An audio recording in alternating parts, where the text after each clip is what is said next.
All right. So, according to that, we're live. So, welcome to Carnivore Talk. And you caught us in the middle of dinner. So, we're used to seeing Kurt eating, but I'm actually doing the same thing. I am trying to finish up a New York strip. So, please bear with me as I occasionally put some of that in my mouth on camera. You're going to have to watch that, and I'm sorry. But anyway, as usual, if you come here regularly on Mondays, this is a round table carnivore discussion with room for 10 people.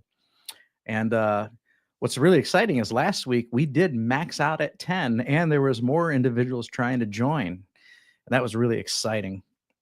And of course, we have great conversations, whether you're strict carnivore, lion diet, whether you're keto, ketovore, animal-based, you're more than welcome to join.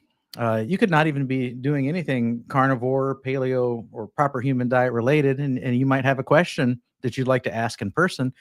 You're more than welcome to join as well. There's various ways to get in here. The easiest way is to register for an account at carnivoretalk.com. That's the community where we talk and answer questions throughout the week. And there's a members only section with a pinned post, and that's got the link to this chat. So you can always find it that way. You can also join this YouTube channel. That's not necessary though, because throughout this evening, I'm going to post it into the chat because we've been doing that for the last couple weeks. And it's actually done really well for us. And we've had a lot of people join. And so we're going to do that. In fact, I'm going to do that right now. So if you're interested in joining Kurt and I in the studio, there's the link. All right. And I'm going to take a bite of my steak right here. And I will slide the microphone away just for a second. Because I like to be a little quiet.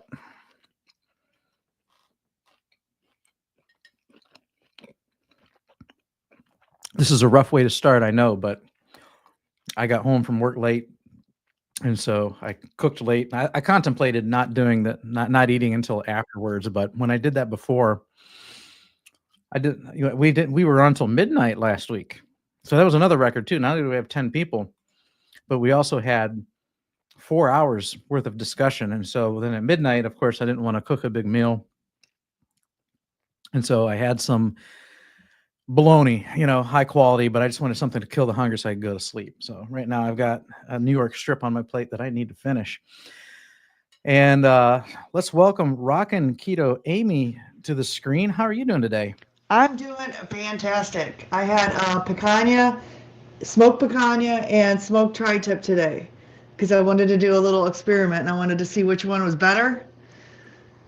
So I did that, had that twice today. All right. Is that some of the items you got on your last grocery haul? I watched that short the other day. It is, yes. Hi, Kurt. Oh, hi, Lexi. Hi, Jeff. Hi, guys. Kurt's muted because he usually gets comments about how we can hear him eating. So tonight, all those comments are got to be directed to me.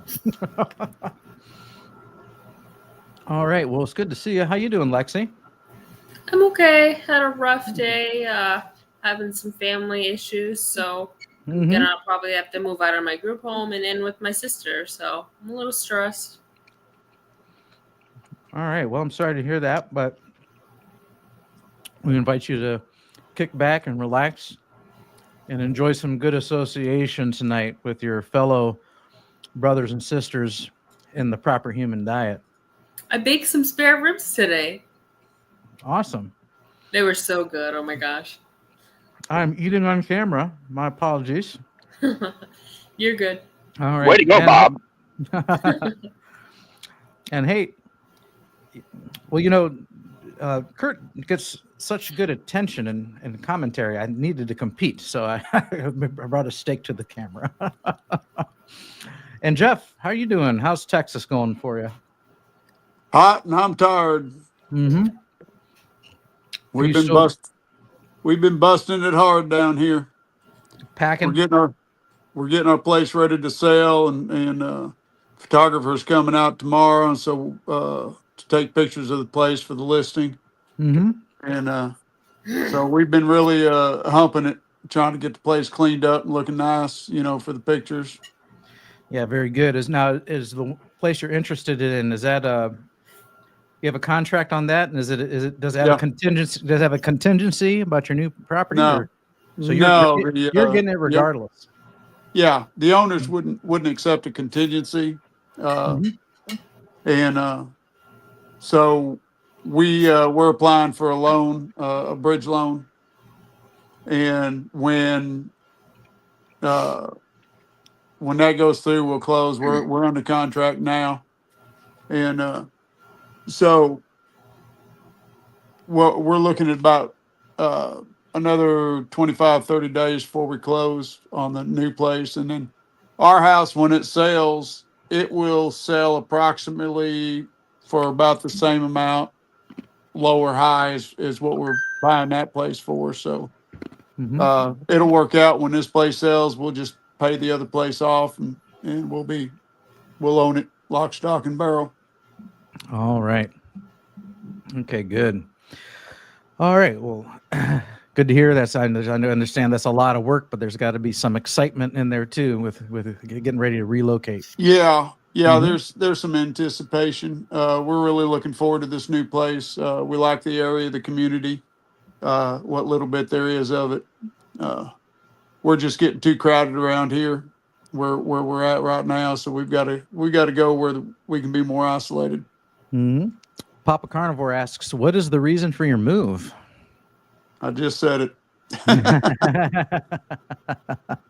We're just getting too crowded. See, the whole deal was we used to live in Springtown, and it was a quiet little town, and then it started growing, and I knew we were going to move the day they put in a McDonald's. We said, Mhm. yeah, this place is going to start growing, and so all the ranches and everything around us started selling out, and they the young folks, they see their opportunity to make their money, so they sell the place to developers, and then they build subdivisions around us. And then so we moved to Weatherford. Once again, we're out in the country. We got ranches all around us, and well, old folks die, getting subdivisions built all around us, and our town is growing terribly fast. Uh, and it can't support the infrastructure. It doesn't have the infrastructure to support the growth, and we're sick of the traffic. We're sick of the people growing up around us and everything. So we're going to move a little farther south. We're moving to a little town called Hyco, population 1,300, and that has basically been its population since the day it was founded back in around 1858 or something. And it's not going to grow. They won't allow it to grow. They're keeping that small town charm. And the place we're looking at is 3 miles outside of town on 17 acres, and it's completely isolated from nobody, from everybody. I mean, there's no neighbors hardly at all. All right. So there's the answer. People.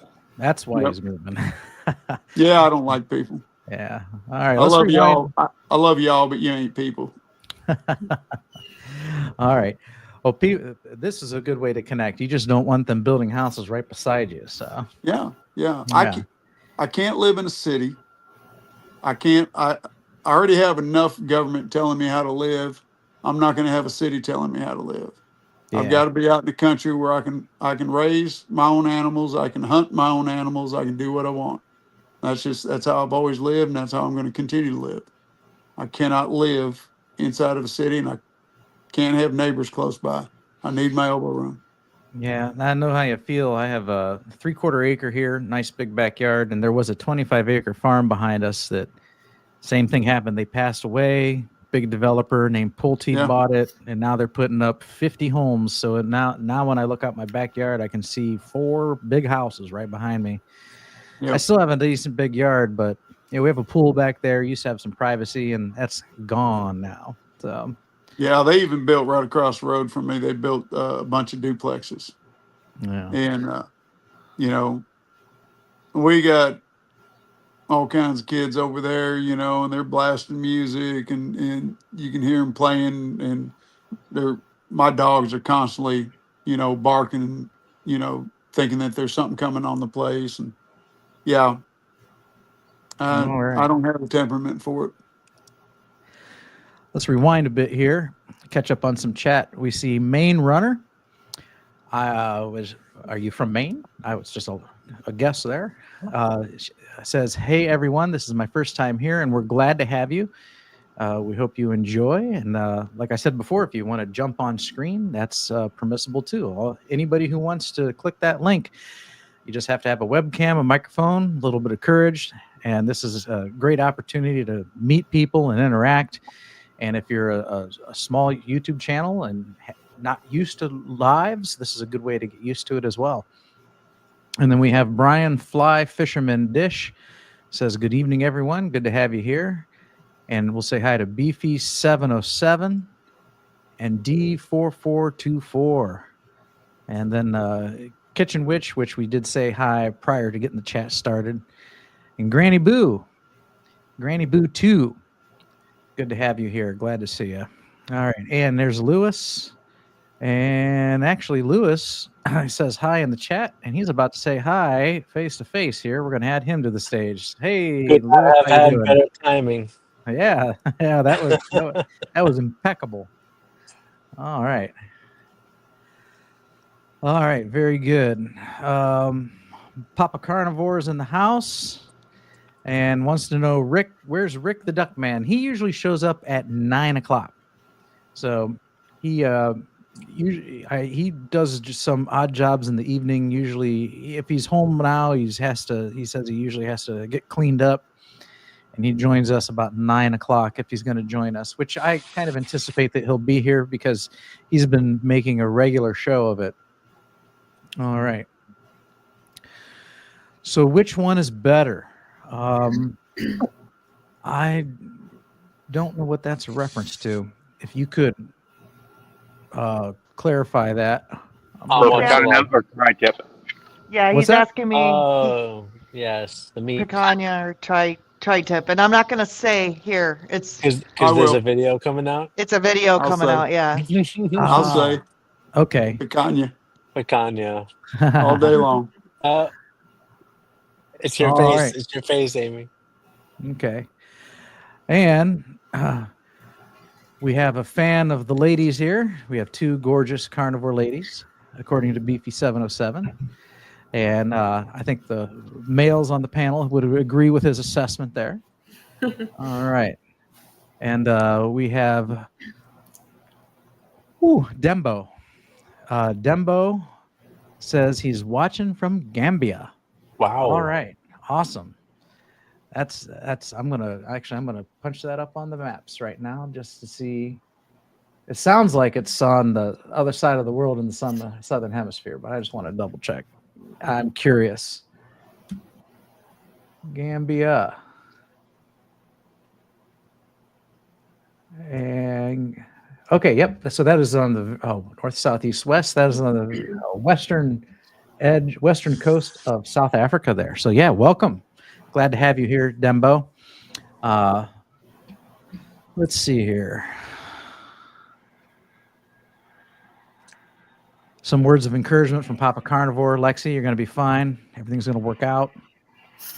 And Beefy's here on behalf of the Rickster. All right. Well, be patient. He'll be here at 9 o'clock, I'm sure.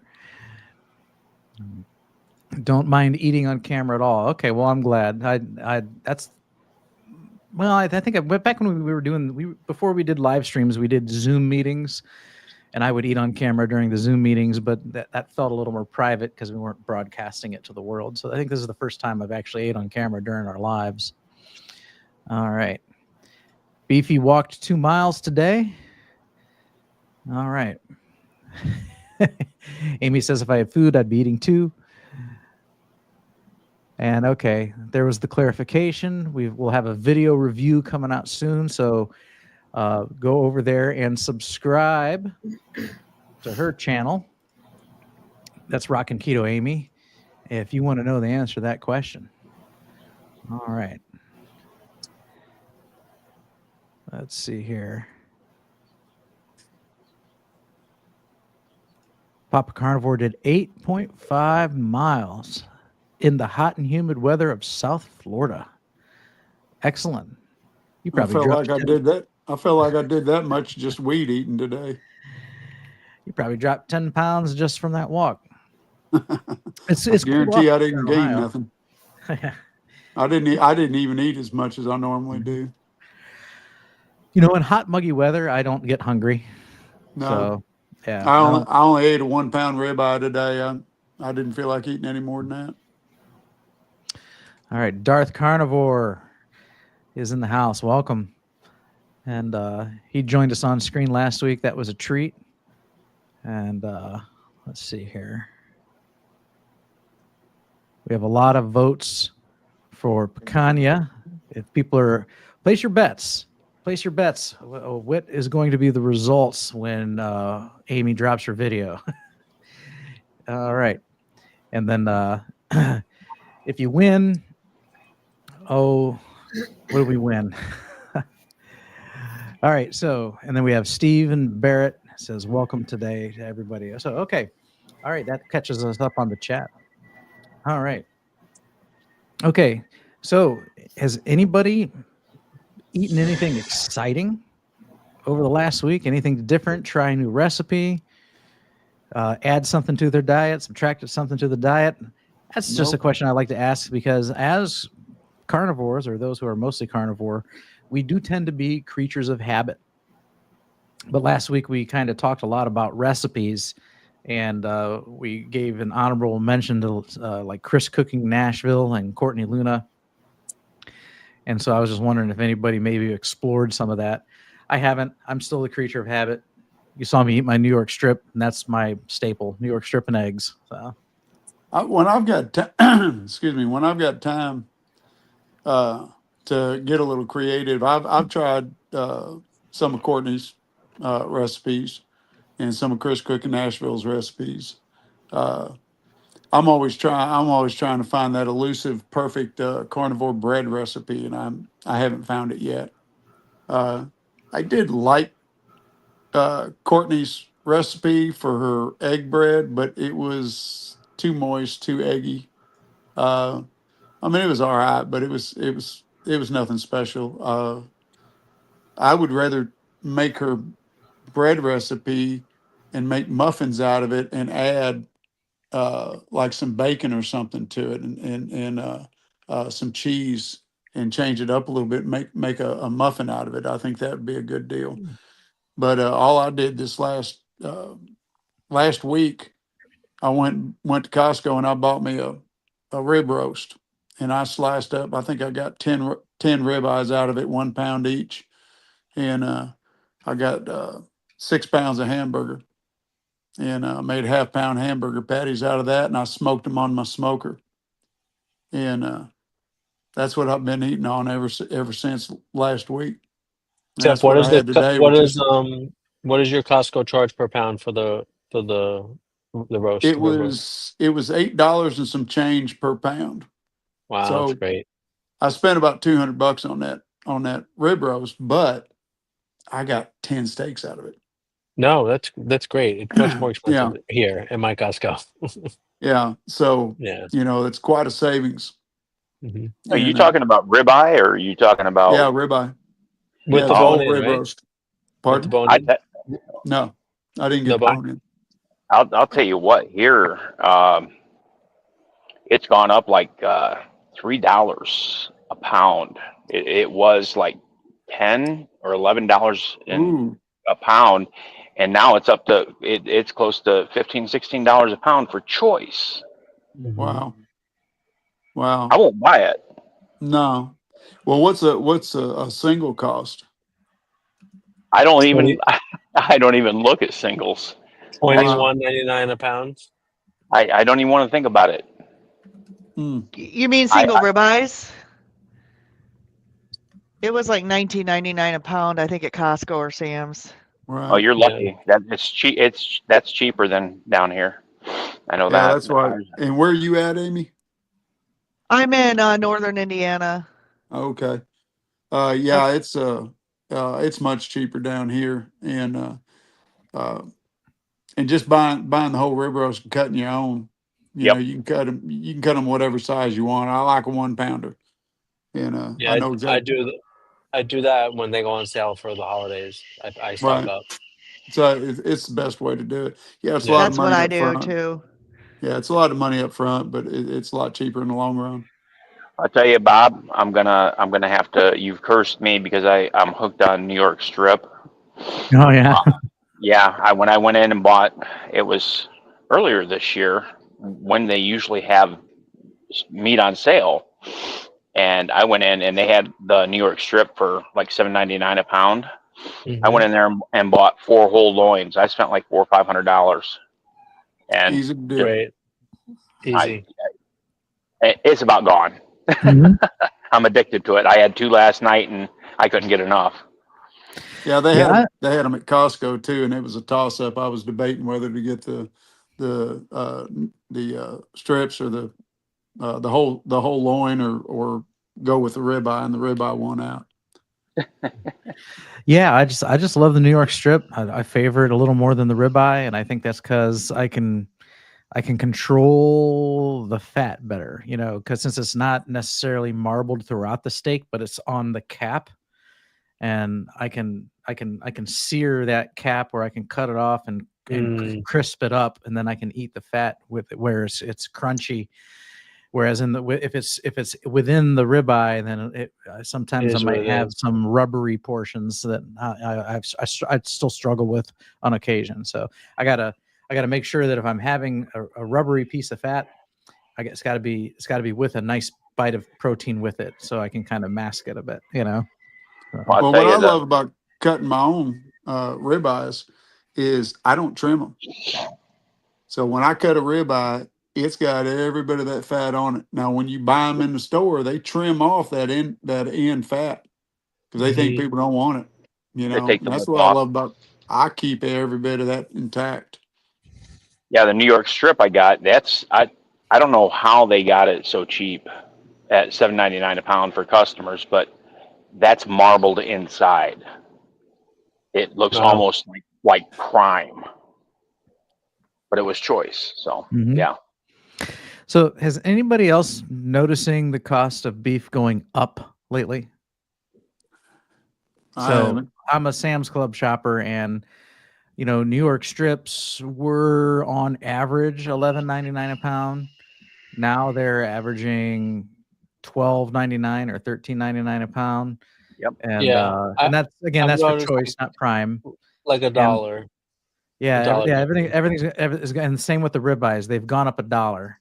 And So I notice it really more in the sale prices because I really only buy stuff when they're on sale. I really shop mhm, the sales. So like the steaks used to go on sale 4th of July time for 6.99 a pound. This year it was 7.99 a pound, the sale price. mhm. So I feel like that's where I'm seeing it also, the dollar difference even in the sale prices. Yeah. Yeah. And then my grass-fed ground beef, I buy them in these 3 packs at Sam's Club, Mhm. and they were like 4.99 a pound. Now they're 5.17 a pound. I mean, it's not that big of a deal, but I've just noticed everything's kind of inched up, it's just slightly. On the other hand, eggs are back down. So my eggs were 3.95 a dozen typically. They got up to 4.25 a dozen when things were scarce, and now they're back down to 3.95 a dozen. So I'm happy to see that. See, So here they haven't come back down to what they were before the mhm. inflation of the Yeah, egg and prices. I'm talking like It came Sam's Club down, but they're prices. not back down, yeah. Yeah, I'm talking Sam's Club prices. I think it's a little. Mhm. I think the response is slower in the retail stores. You know. I usually go to No. Costco, but Mhm. even then it's Yeah. Papa Yeah. Carnivore. Go ahead. No, I just saw Stephen Barrett mention Costco business. I know, Oh, okay. I went to one in New Jersey. There's none in New York near me, and it was so cool. All right. That's Papa where Carnivore. Says if I were rich, I would eat T-bones, New York strip, bone-in ribeyes, lobster, jumbo shrimp, Alaskan king crab, and oysters on the half shell every day. Wouldn't we all? Yeah, Yeah. yeah, I think so. All those things every day. Yeah, I eat New York strip frequently, but all like the lobster and the shrimp and the crab and the oysters, I do that maybe like once a month, once every 2 months. There's a seafood boil place down the street, and it's called A Plus Crab if you're ever in Cuyahoga Falls, Akron, and it's really nice. But we can go down there and get a seafood boil, my wife and I, and easily drop $100. So, but it is tasty. I sure love me some seafood. I love a good seafood boil. Yeah. We got a couple places here in Weatherford that do a pretty good boil, and I always I've got to get the Cajun heat in mine, and we got one that'll light you up. It can really put the heat to you. We were talking about Costco, and you mentioned going to one, Lewis, and how neat it was, and it just reminded me where we're moving. We're going to be an hour and a half away from the Costco. We've got, this town is so small. We got one little grocery store in town, and that's it. Wow. And I know. I was listening to your reason for moving, and where I live, we're surrounded by people. yeah, I can't live like that. Yeah. I'm a country born, and that's just how I am. Well, good. In fact, when I was looking for this place, we come across a house built back in the 40s, and we just loved it. We just really liked it. And I asked the realtor, I says, when I turned on the drive coming into this area, I passed a city limits sign. Is this house inside the city limits? And she said, yes, it is. And I said, okay, no sense in even putting a bid on it. Let's go. I will not live inside the city limits, and I will not live around people. Sorry you feel that way about me, Jeff. Well, you're not people, though. See, like I said before, you're not people. Y'all are my friends. That's different. Beefy707 says, in spite of his username, he's been having the worst beef aversion lately. Made some heart attack chicken thighs and wings for 2 days, and now ready to come back to the ribeyes. Okay, I'd have to have some variety, or else I'll get flavor fatigue, I'll call it. And I don't necessarily get an aversion, but there's sometimes where I'm just like, you just get tired of it. Yeah, do I want another New York strip tonight? No, it just doesn't even appeal to me. I want something else. So I'll do that with hamburger. I haven't done it with steak yet. Yeah, but I can get that way with hamburger. Yeah, and so that's why I'm a kind of eat the rainbow of meats type of carnivore. I like to mix it all up: pork, bacon, fish, chicken, and then beef, and I'll even go get lamb and bison and elk from time to time at my local butcher, and keep trying. And then I try and mix it up with different ways I season it, because I'm still a seasoning guy. I'm not locked into salt only. So that I do things like that so I can keep things exciting. And that for me, that just helps me stay on the diet and stay faithful. So I don't get that flavor fatigue that way. But I know where you're coming from. Carnivore Whisperer is in the house. We'll be praying for Lexi. Remember when she jumped on, she said she's having a bad day, has some situations going on with family members and a potential move ahead of her. And so she would like your thoughts and prayers to be with her. She decided to hop off and just hang out in the chat.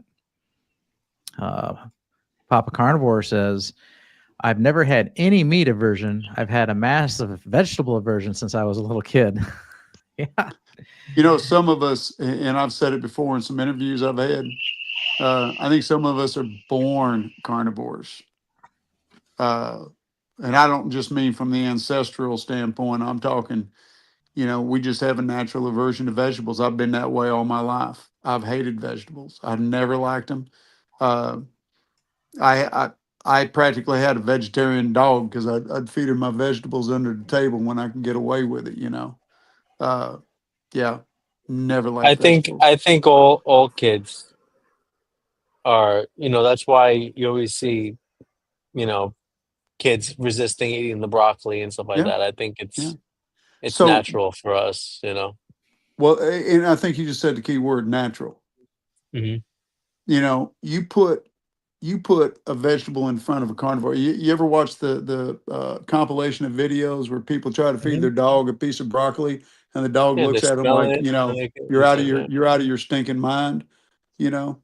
Uh, and same thing with kids. You put two items in front of them, they're going to grab the meat every time rather than the vegetables. Mhm. And I think I can't help but believe that that is just a natural instinct that God has given us to eat the right Mhm. foods, Yep. you know? Could be. I've read from a scientific standpoint that like children have stronger taste buds and that are more sensitive to things that are bitter than we do as adults, and that could be because Mm. you figure they're younger and they're going to be more susceptible Yeah. to Smaller, yeah. poisoning or toxins, so their tastes are going to be more on guard against not allowing that stuff into their body. And then really, why do the rest of us end up, we all hated vegetables as babies, Hmm. we probably liked fruits because they were sweet, and we liked meats and cheeses and stuff because that's natural. And then but why do we end up eating vegetables later in life? Is well, it's because we acquired the taste because we were Yeah. told you have to eat this, you have to eat this, and a lot of us as kids were probably forced to eat it. I remember I was not allowed down from the table until I cleaned my plate. And I mean, Yeah. dinner would be at 5, and I could sit there at the table, not allowed to get down all the way till 9 at night, and then be sent straight to bed. It's either you eat what's on your plate or you're not getting down. So I My learned to eat whatever was in my plate. Same, same. my coworker just had a baby, and the baby's 5 months old, and they just started feeding him food. And of course, I ask him, you know, because now I'm an expert on, you know, human diet. Like, oh, what's the first food? And, you know, I said, give him some eggs or something, like, you know, something Mhm. like, give him that. And the answer was, no, the doctor said we have to give him like this cereal. It's basically like oatmeal green. Get them But hooked that's early. why. But Bob, exactly what you're just saying. Be, these kids, they acquire the taste Yeah, and because that's not natural. No, it's his first solid food, and it's carbohydrate. Right. right. So And I guess grain. I guess I wasn't what do you call that? Indoctrinated, brought up right because I always got sent to bed early or late because I never cleaned my 'Cause plate when I had you stuff were like bad. that. I was naughty. Well, you know, the way we learned to eat vegetables, uh, Yeah. and I didn't eat much vegetables before I got married. Between the time I left home and the time I got married, which was about close to 10 years, uh, if I ate a vegetable, it was a potato or yeah, I want to say potatoes and corn. That was about the only vegetables I'd eat. And uh, after I got married, my wife insisted that I eat vegetables, so I learned how to eat them. And what I learned to do was put enough crap on them to make them palatable. And then it got to the point I started enjoying them. And I even, when I retired, I started growing a garden. I had a nice garden going, you know, and I got the biggest kick out of pulling a zucchini out of my garden and slicing it up and putting some olive oil on it and some seasonings and some cheese, you know, and sticking it under the broiler in the oven. And I just thought that was good food. And when my son introduced me to carnivore, I told him, I says, you know, I like a good salad once in a while. I grow my own romaine lettuce. I enjoy a good salad. And he said, do you really, Dad? Go out to that garden, lob off a head of that romaine and come in here and just eat it. And I said, well, no, I'm not going to eat it. I'm going to put stuff, I'm going to make a salad. And he said, so it's not the romaine you like, Dad. It's what you're putting on it. You know, it's that seed oil laden dressing. It's the cheese. It's the croutons. It's the, you know, whatever else you're putting on it. That's what you like. It's not the lettuce. You like the crunch. You like the mouthfeel of the crunch, but you don't like the lettuce. You like all the junk you put on. And it got me to thinking. He was exactly right, because every vegetable that I eat or ate back then, it always had a bunch of stuff on it to make it palatable. So I wasn't eating the vegetable because I liked it. I liked what I put on it. But the only thing that I could say that I liked that I didn't have to dress up, and that was my tomatoes. A good homegrown tomato, vine ripened, was delicious, but it's a fruit. It's not a vegetable. And even then, I would put salt and pepper on it. But that was about the only thing. Everything else had to be loaded down with junk. Mm-hmm. Yeah. Amy, were you going to say something? I was going to say, I think, well, a couple of things. The first thing was I was a bad kid too, because my parents would make me sit at the table until I ate everything on my plate.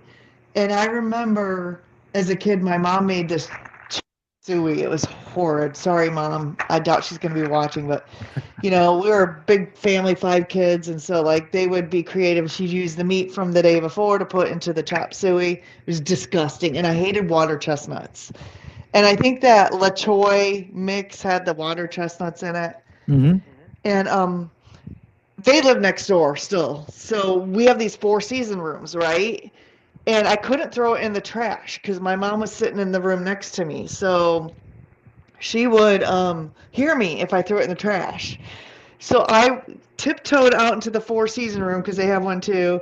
And I walked it out the door and I threw it in the bush out back. And then it was like midnight. And I'm like, I'm done. So I would like throw the food in the bush out in the backyard. And then the other thing I was going to say is I must be the weird one because I love vegetables. I don't know what happened to me as a kid, particularly like cabbage and Brussels sprouts. But I like them fried in bacon grease. So maybe Okay. it's because you like make them taste like an animal. I don't know. But I love cabbage, particularly. It's Yeah, yummy. that would make sense. You know, it's, you know, like cabbage by itself, I think is pretty dull. A Brussels sprout by itself is, and raw is like hideous. But you know, you go to a restaurant where you've got the Brussels sprouts that are charred and then they have a honey glaze on it. Oh my gosh, it's really delicious. You know. But see, you just said the key thing, Amy. You fried them in bacon grease. Yes, Yeah. I love Yeah. them. Bacon grease with salt on them. So once again, is it actually the Brussels sprout and the cabbage you like, or is it the fact that it's in bacon grease? I've had raw cabbage. Okay. Funny story. So my husband, he likes salads, right? And so when I was keto, we would make salads. We would make salads every night. I still make him a salad. Well, this particular night, he says, "I'll make the salad." Well, he grabbed If you have the the head of cabbage cabbage instead of of the lettuce and made us cabbage salads.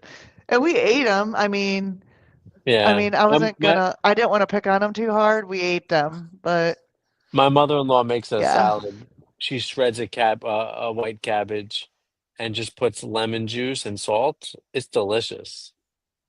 It's very refreshing. It's really nice. Having Oh, issues. Hello. All right, Rick is in the house. How's it going, Rick? Rick. You know, it's been a hot day. Let's put it that way. You're early. Did you get your bath in? yeah. I got my bath in. All I right. wasn't working. I didn't have any work today. I just had some people I had to talk on the phone. And then I spent the day here at the house trying to clean up and find stuff. It's a long process. Mm-hmm. Your rubber ducky's going to get jealous you didn't spend enough time with it. Well, I figured I'd be better spending my time here, but I don't All generally right. do the rubber ducky on Monday night anyway. Okay. All right. Well, glad you could join us early. We had some of your Rick followers that have migrated over here. Thanks to you, we're eagerly awaiting your presence. So we're glad Well, to have those- you on the panel here. And so I missed the 8:30 mark, so I'll just go ahead and remind everybody that you are more than welcome to join us on screen. This is a open carnivore discussion roundtable, and I've got room for 10. And right now we have 6, so there's room for 4 more. Last week we actually hit 10 for the first time, and that was exciting. And there was more trying to get in, but the plan I pay for only allows for 10. So I will post the link in the chat right now. And remember, you can always find that link over at carnivoretalk.com, and you can always interact with us, rub shoulders, ask questions, and talk about your success experiences over there in the forums throughout the week. So it's good to have everybody here. I'll play catch up a bit on some comments. I'm 15 minutes behind here. So Stephen Barrett bought a 22-pound prime New York whole roast, and it was $13.99 a pound at Costco Business. And Kurt made reference to that. He's a Costco Business guy also. And is that a separate store from the regular Costco, or is it the same store, just a different tier of membership? No, it's Costco Business. They have in select cities throughout the U.S. Okay. And Yeah, it's a separate store. We have one Costco Business here, and we have like 10 million Costco's in where we live. Mm-hmm. But your Costco membership can get you also into Business Center. It's not a separate membership. Right. Which Your is Costco membership can get you in at Costco overseas. Yeah. Oh, wow.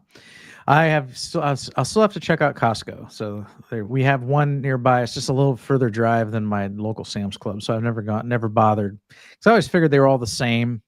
We have a BJ's also. I've been in there. Cheaper memberships, but their prices are higher. They got more variety. It's more like a grocery store than a warehouse club. Have you ever tried Gordon's Food Service? I have not. But No membership. we have one of those no membership required. Yeah. Darth Carnivore bought 60 eggs for $14 at Walmart. That's less than three, probably $2.75 or $2.80 a pound, a dozen.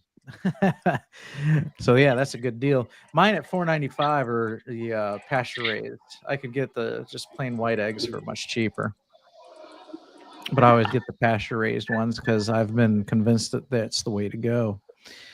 Lexi says I used to force myself to eat veggies because I thought they were healthy. Isn't that the case for all of us? So, and because I was forced to clean my plate, and I acquired a taste for just about anything before I started carnivore, and really to this day, I can probably eat anything and not have an aversion to it. There's very, very few foods that I couldn't eat. I was not a picky eater.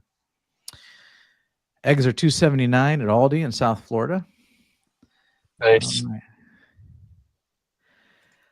Amy says she had a meat aversion in 2019 when she had 2 surgeries, and it could have been the anesthesia. It could be. Speaking of meat aversions, there's an article that I read here. It's 2 weeks old in The Guardian. It said that there's been an explosive increase of those Lone Star ticks in the U.S. that causes that meat allergy. So that would probably be my worst nightmare right now, would be to have a aversion to red meat. So if you are in a tick-prone area, make sure you got the stuff that goes on the back of your dog's neck, a collar and everything, and you watch out for that. Could you imagine? Could you imagine being a carnivore and all of a sudden for the next maybe 2 to 5 years you couldn't eat red meat because of a tick? I'd be so mad. Just shoot me now. Get more ducks. Get more ducks. Yeah. I know, but I can't eat duck every day. No, but the ducks will eat the ticks for you.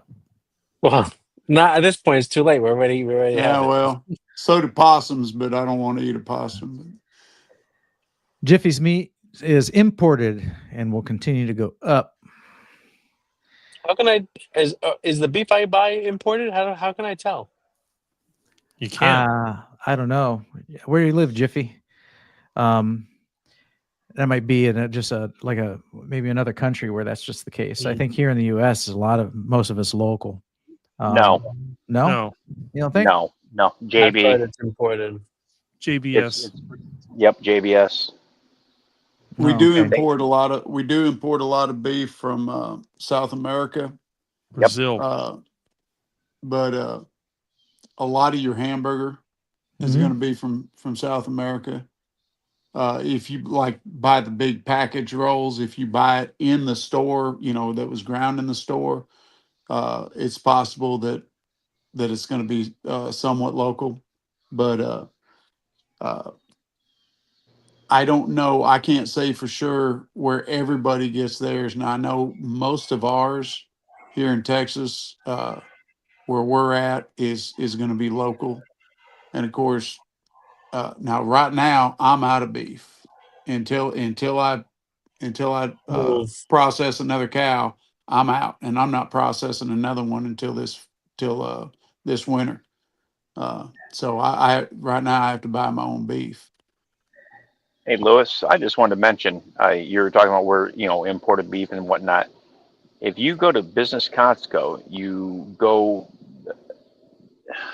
in the beef section, usually all the regular chuck and the local beef is going to be on one end. If you go to the opposite end of the beef aisle, there's going to be meat, and it's halal from New Yeah. Zealand, Yeah. grass fed. Get that because it's cheaper. It's usually $2 to $3 cheaper than the regular. I did buy that the one time we went to Bid Center because it's not near us. I did buy Right. one of those. It was great. Yeah, it was good. Yeah. And it was cheaper. All right. Papa Carnivore says, I hope I never eat a vegetable ever again except for pickles, sauerkraut, and maybe an occasional avocado, which is actually a fruit. And you know what? Your pickle's a fruit too. That cucumber that grows, that's fruitage. And and I agree with you there. When I made my vows, I said no grains and no refined sugar, but I intentionally did not leave off plants. I'm not averse to plants, and I don't, eating a little But bit they're of them once in trying a to while kill is you. fine. No, they're not trying to kill you. So. I'm not one of those carnivores that believe plants is trying to kill you. So, Well, I believe that they all have toxins in them, and I they do have believe they do have toxins that in them. But they're trying to kill insects is what they're doing. I do believe they provide no nutritional benefit to my body.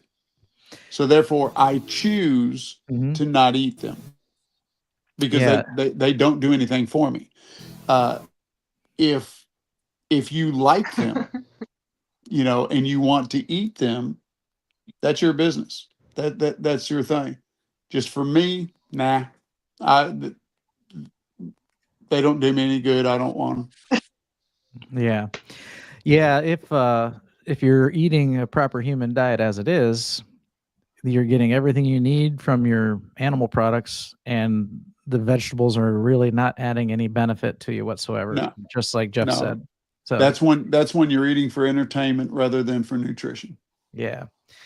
Now, of course, which is fine. That's your thing. I'm not trying to be a carnivore hardtail or anything. Now, of course, if you're a vegan, obviously you are relying on those vegetables for your nutrition, but you have to eat a lot of them. I saw a Dr. Chafee video where he was talking about to get your daily RDA of vitamin A from carrots, you would have to eat 6 pounds of carrots every day. And nobody's going to do that. So. All right. So, hey, Scott, welcome to the panel. How you doing? I'm all right. How about you guys? All right. Very good. We lost you for a second there. Your signal is shaky, but we see you live. We see you now. All right. Yeah, our internet sucks. Yeah. Yeah, we've had techs out all week, and it just comes and goes. They can't figure it out. So. Yeah. Yeah, we can hear you right now. Your image is frozen. We lose Amy once in a while too. I'm having audio issues tonight, so Mhm. I apologize. I don't know what's going on. All right. We've been hearing you fine. You can't hear us. Yeah, I keep losing the audio in my fancy headset here. The headset sounded a little awkward before, but it actually sounds really good right now. Mhm. Okay. Yeah, Yeah, earlier 'cause- you were a little distorted, but now it's crisp and clear.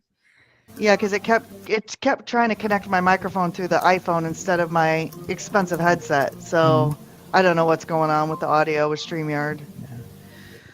Continuing our discussion from earlier, Papa Carnivore says we instinctively knew as kids that vegetables weren't good for us. And we loved meat and eggs and butter, right? Mm-hmm. Right. Yep. Yeah. All right. And then we have a question. If there was one vegetable you had to eat for the rest of your life, what would it be and how would it be prepared? That's interesting. For me, it would be the worst vegetable you can eat, and that would be potatoes. Okay. So you would indulge on some potatoes. That's a hard question. It is. Not for It me. is because that's the worst vegetable you can eat, in my opinion. But it's No. the only one that I like. Any vegetable that was given to me, I'd feed to the dogs. Well, you I know, need but duck. listen to capital letters there. You gotta play It the says game. if you had to eat it for the You rest of your have to. life. You have to. I But then you okay. can try and feed it to the dog, but the dog's going to turn around and feed it to you. So because you have to eat it. Okay, that's right. So my thing would probably be like Jeff. It would be potato. Mm-hmm. Yeah, I'd give the potato to the duck and eat the duck. Yeah, potatoes. Potatoes.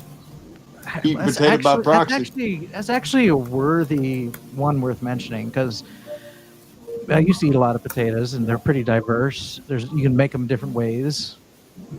So I don't know because I was like, I am a fan. I'm a fan-ish of like broccoli and Brussels sprouts and stuff. But again, those have to be.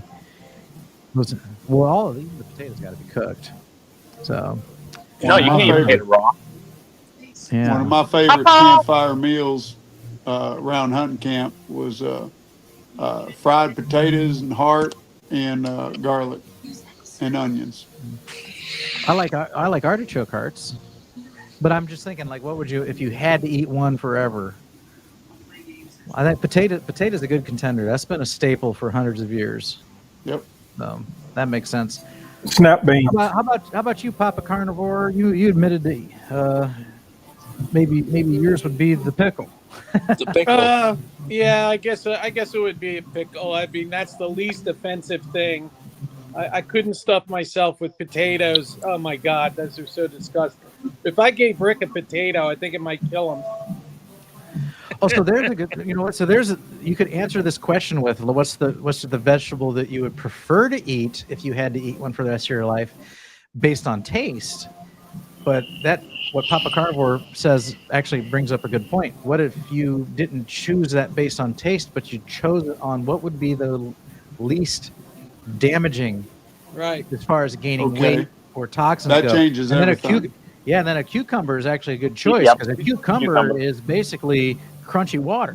It's a You fruit. know, just like lettuce. Crunchy it's- water. There's nothing in it's- lettuce. It's a fruit, even though we often, look at it as a vegetable. So Yeah. I could do the pickle thing for taste, but if I was going to do the least harmful to me, it would be sauerkraut. Yeah. There you go. Wait, Is avocado a fruit? wait. Yes. Yep. I know. I Avocado- thought of that already. avocado's a Can't have fruit. No avocado. Yeah. I think So- I would do iceberg lettuce because I love like a wedge salad. This was blue cheese and bacon. Very Yeah. refreshing. And lettuce is pretty benign. Like, It's mostly water. mostly crunchy Yeah. water. Yep. Yeah. So. I love Yeah. Darth But Carnivore says really- we weren't given informed consent about vegetables when they were going back to that when we were kids. it. That's right. We're not. All right. So we need reparations for being forced vegetables.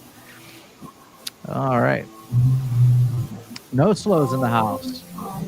All right. No Slow joined us on screen last week. You're more than welcome to do that again if you like. Used to get Porterhouse New York strip ribeye regularly on sale for $7.99 a pound a year ago. Now the sale price is up $3 a pound.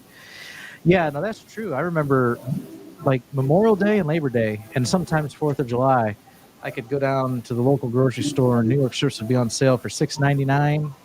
Then the next year they were $7.99, and I think this last year the sale price only got down to $8.99 a pound. And yeah, and that's when I would stock up. I would go there and buy them out, and just come home and throw them all in my freezer. And I'd be hooked up with steaks for the next couple months. All right. Grammy G is in the house. Welcome, Grammy G. And so, you know what? So is Granny Boo. Actually, when we said hi to Granny Boo earlier, I actually had in mind Grammy G. I was getting them too confused. So we got a Granny and a Grammy. So glad to have you both here. Steven says, next spring we're buying a whole calf. And that'll be awesome. I want to get another chest freezer and then go get one of those sides of cows from Doom of the Meats like we were showing on the screen last week.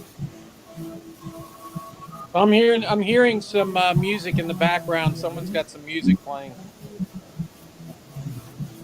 I think it's... I mean, Yeah, I found it. It was Scott. I muted him and it went away. Okay. All right. Yeah, let's see here. And yeah. Give me a minute. Okay.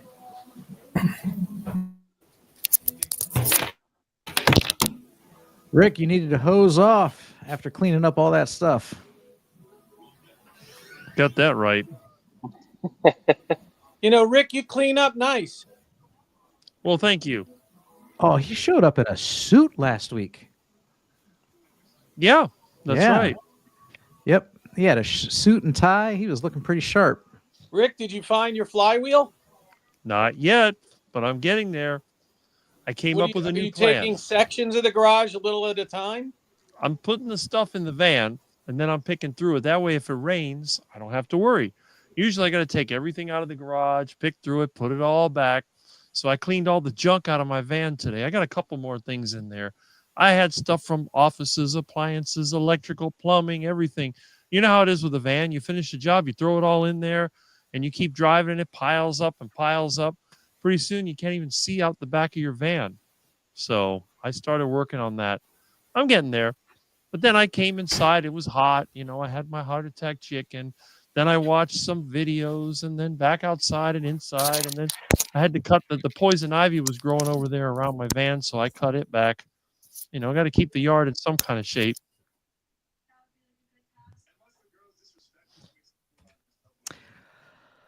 Main Runner says they found out on June 25 that I like sardines and have had them every day since, along with other meats. You know, I've never paired a sardine with another meat. I've usually only ever ate them out of the can as like a snack or at lunch when I packed them. So that actually sounds pretty good. I've had sardines on my pacemaker pizza. Oh yeah, pacemaker pizza. I love that. That's it. The only pizza deep fried in pure lard. Here's a good comment. I like this. If vegetables were a pharma ad, it would have a lot of potential side effects listed from the anti-nutrients. How can anybody want to eat a vegetable? They're disgusting. Agreed. Yummy. Yeah. I know people that like vegetables. Like you said, they always got to put salad dressing. They always got to put something on it. I told them, if you like vegetables, get rid of your lawnmower and just eat your grass. There's plenty of green stuff in there. I like this comment though. I can picture the commercial, like a commercial for broccoli or something like that, and then at the end you hear that voice. The consumption of broccoli may cause constipation, leaky gut, see your doctor before consuming. That would be nice if somebody would put out an ad like that. Yeah. It's a good idea for a reel, one of those YouTube shorts. I love beefing about vegetables with fellow carnivores. Food for thought. If fatty meat is so bad for us, why is it the most expensive protein? That's a good question. Just shy of seafood in my area because seafood has to be imported. But yeah, no, that's true. If it's so bad for us, even like when you go to a restaurant, like you want extra meat, you get charged for it big time because that what they want to do is serve you all the cheap stuff that cost pennies. They want to give you that free They'll bread bring you while plenty you of wait. They want rolls. to give you everything's deep fried, everything's breaded. French fries. We talked about potatoes earlier. Fries are a dime a dozen. They want to throw all these cheap carbs in front of you and really withhold the protein. They're withholding with the stuff that's actually the best for you. Well, when you go to those Brazilian steakhouses, what's the first thing you see when you walk in? You don't see meat. You see a giant salad bar, and then they're always like throwing rolls at you. Oh, you want some rolls? Oh, lots of rolls, and for your salad. And they're trying to fill you up on that so that when the meat comes out, all the quackers are all waddling around. Yeah. And they can't even. They're like, oh, I can't fit any meat in my belly. I just ate all this salad and rolls. Yeah, they don't fool me. Yeah, they do that. When me and my son-in-law go to Texas Day Brazil down in Fort Worth, we point fingers and we laugh at the people coming away from the salad bars with their plate stacked high, with salad. We just laugh at them. We call them amateurs. $60 on a salad. Yeah, amateurs. They're just amateurs. Yeah, they're amateurs. Me, I go there with the intent of hurting the restaurant. Mm-hmm. Well, what I do is I don't eat dinner the night before, intentionally, and I'll eat no later than like 12 o'clock the day before. And I go in there good and hungry. And I tell them when they come over with the rolls, I say, oh, no rolls for our table. Usually I'm there with a bunch of carnivores at a meetup at one of those Brazilian places. And we're all, oh, no, none of us here eat any rolls. And they go, you don't want any rolls? I went to Fogo de Chao on Thursday, and I was with carb eaters, so they scurried to the salad bar.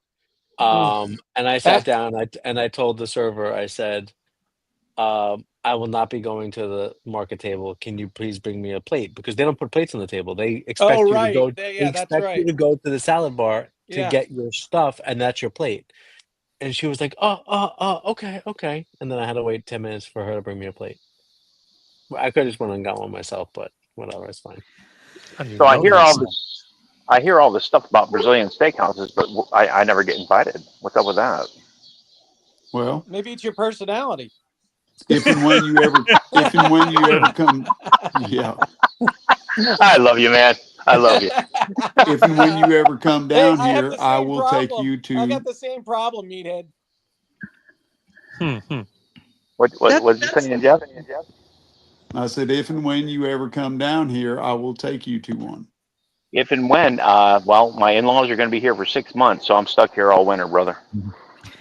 Okay. We got one up here near me, and we went to for the first time with some friends, and me and my friend Mike, we were keeping our cards green, bring the meat, and the wives, they actually preferred the salad bar, and they said if we went back, they would probably just get salad bar only. Salad bar only was like $35, and then it was $55 if you wanted the meats. And can you imagine going to a Brazilian steakhouse, spending $35 for salad? No.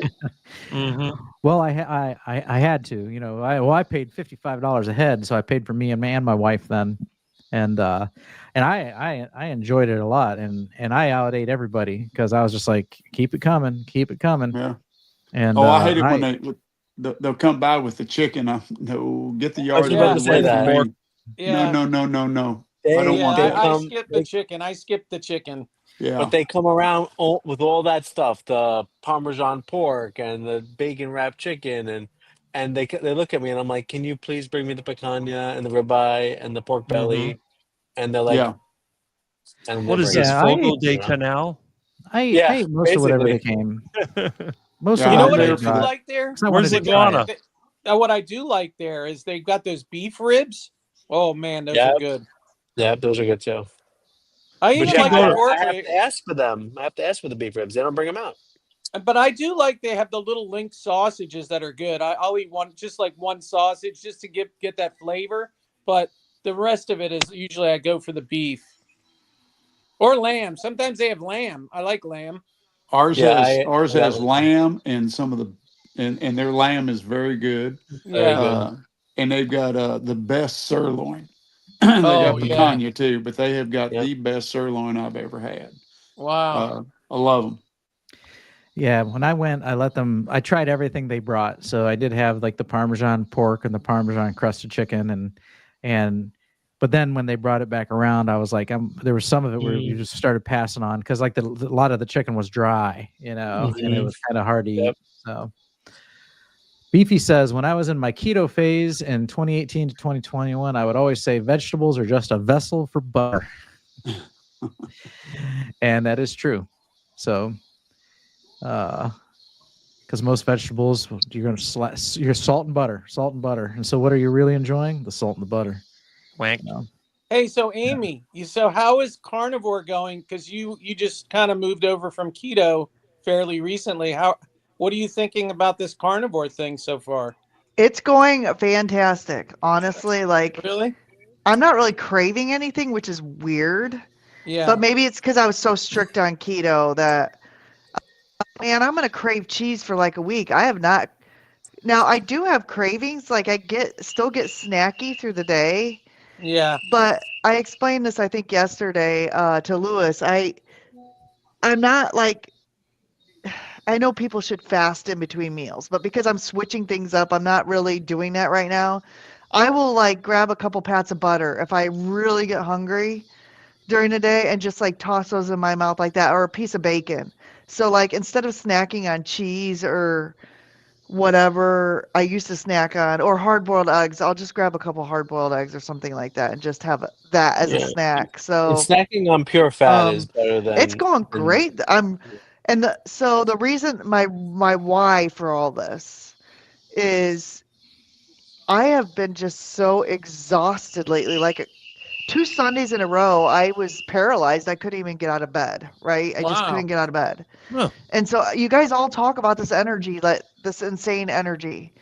Well, I don't know that I have that yet, but the last 2 days I actually have gotten up out of bed and had said to myself, I don't feel like I'm gonna collapse, you know? And I don't know Yeah. why I feel that way. I don't know what's causing it.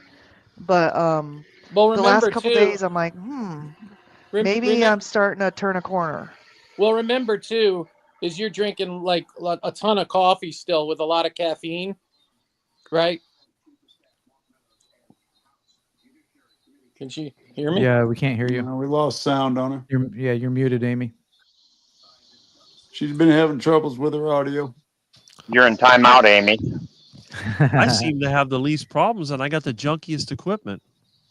I think she's She's gonna. using her phone. No, we can't hear you. Nope, no audio on Amy. You're muted. You're muted. Says you're muted. I can try and unmute you here. No, I'm Okay, back. guys. I'm back. There you now. go. Sorry. I had to keep What- restarting my headset. I don't know what the Yeah. deal is. But Amy, what I was going to say is, remember you're telling me you still drink a shitload of coffee with caffeine, right? Well, today I cut that in half. Wow, good deal. Because So see, instead of- remember, you're going to ride these big ups and downs, these waves of energy, from the coffee, because it's a drug. So the sooner you can kind of pare that back, I promise you, that's probably the last thing that's going to, help you with your energy. It was hard. I had one pot today. I normally drink 2 pots. And then I drank 1 pot and then switched to yerba mate tea. And then my husband came home with his coffee in his thermos, and normally I drink that too. And I dumped it in the sink. You'd be proud of me. I did Wow. not drink his leftover coffee. Now remember, I used to drink 1 or 2 pots of coffee a day. And remember I said, just even if you can cut it back 1 cup a week, and then the next week a cup. And then, I mean, you're going even harder core, going from 2 pots to 1 pot. But,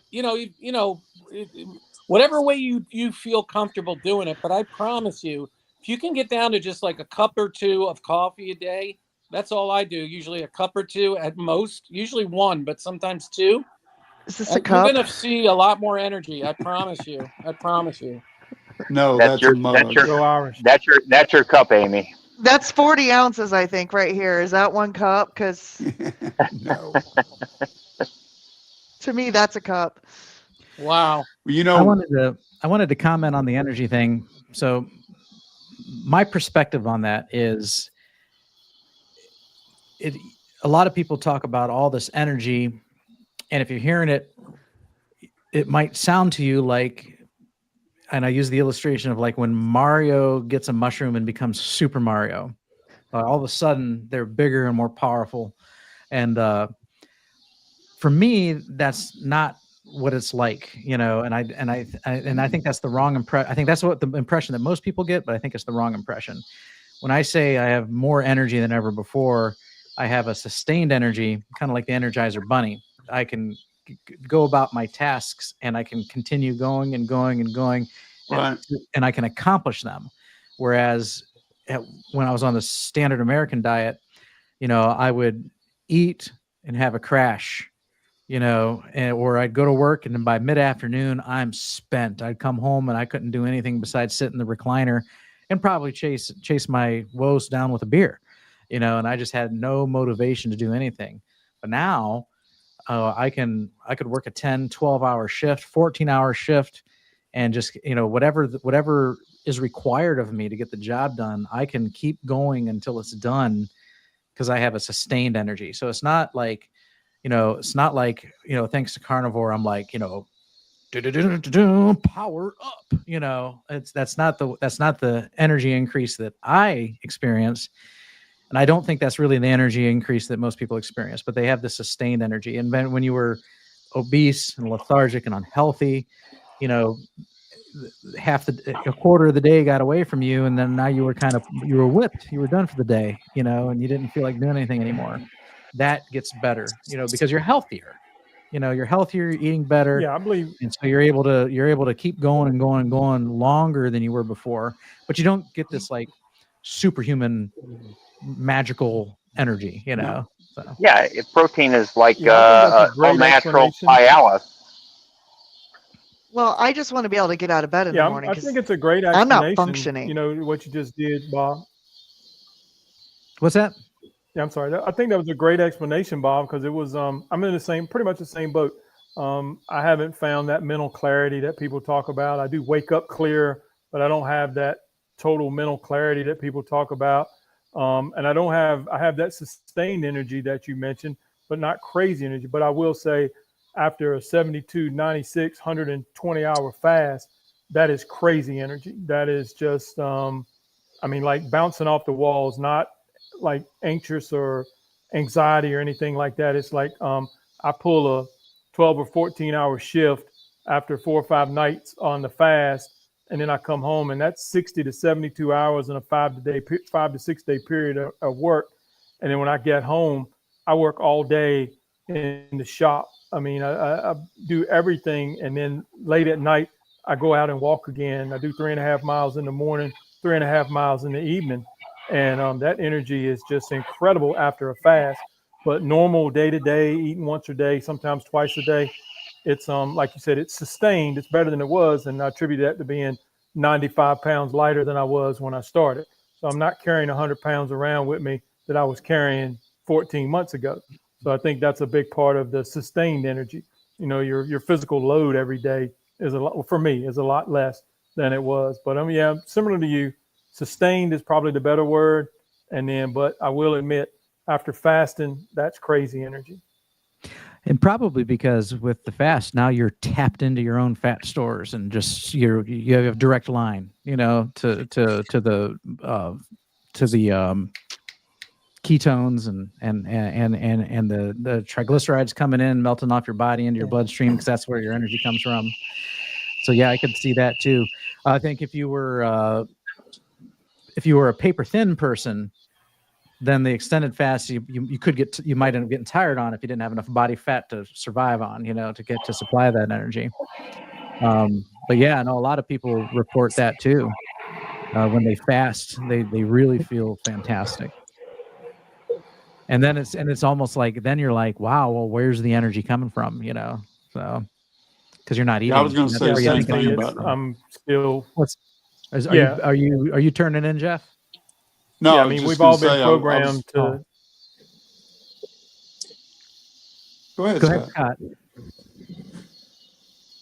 No, I was just saying, I think we're all programmed. You feed yourself fuel, energy, forever, and then when you find out you really don't need it as often as we think we do. And I mean,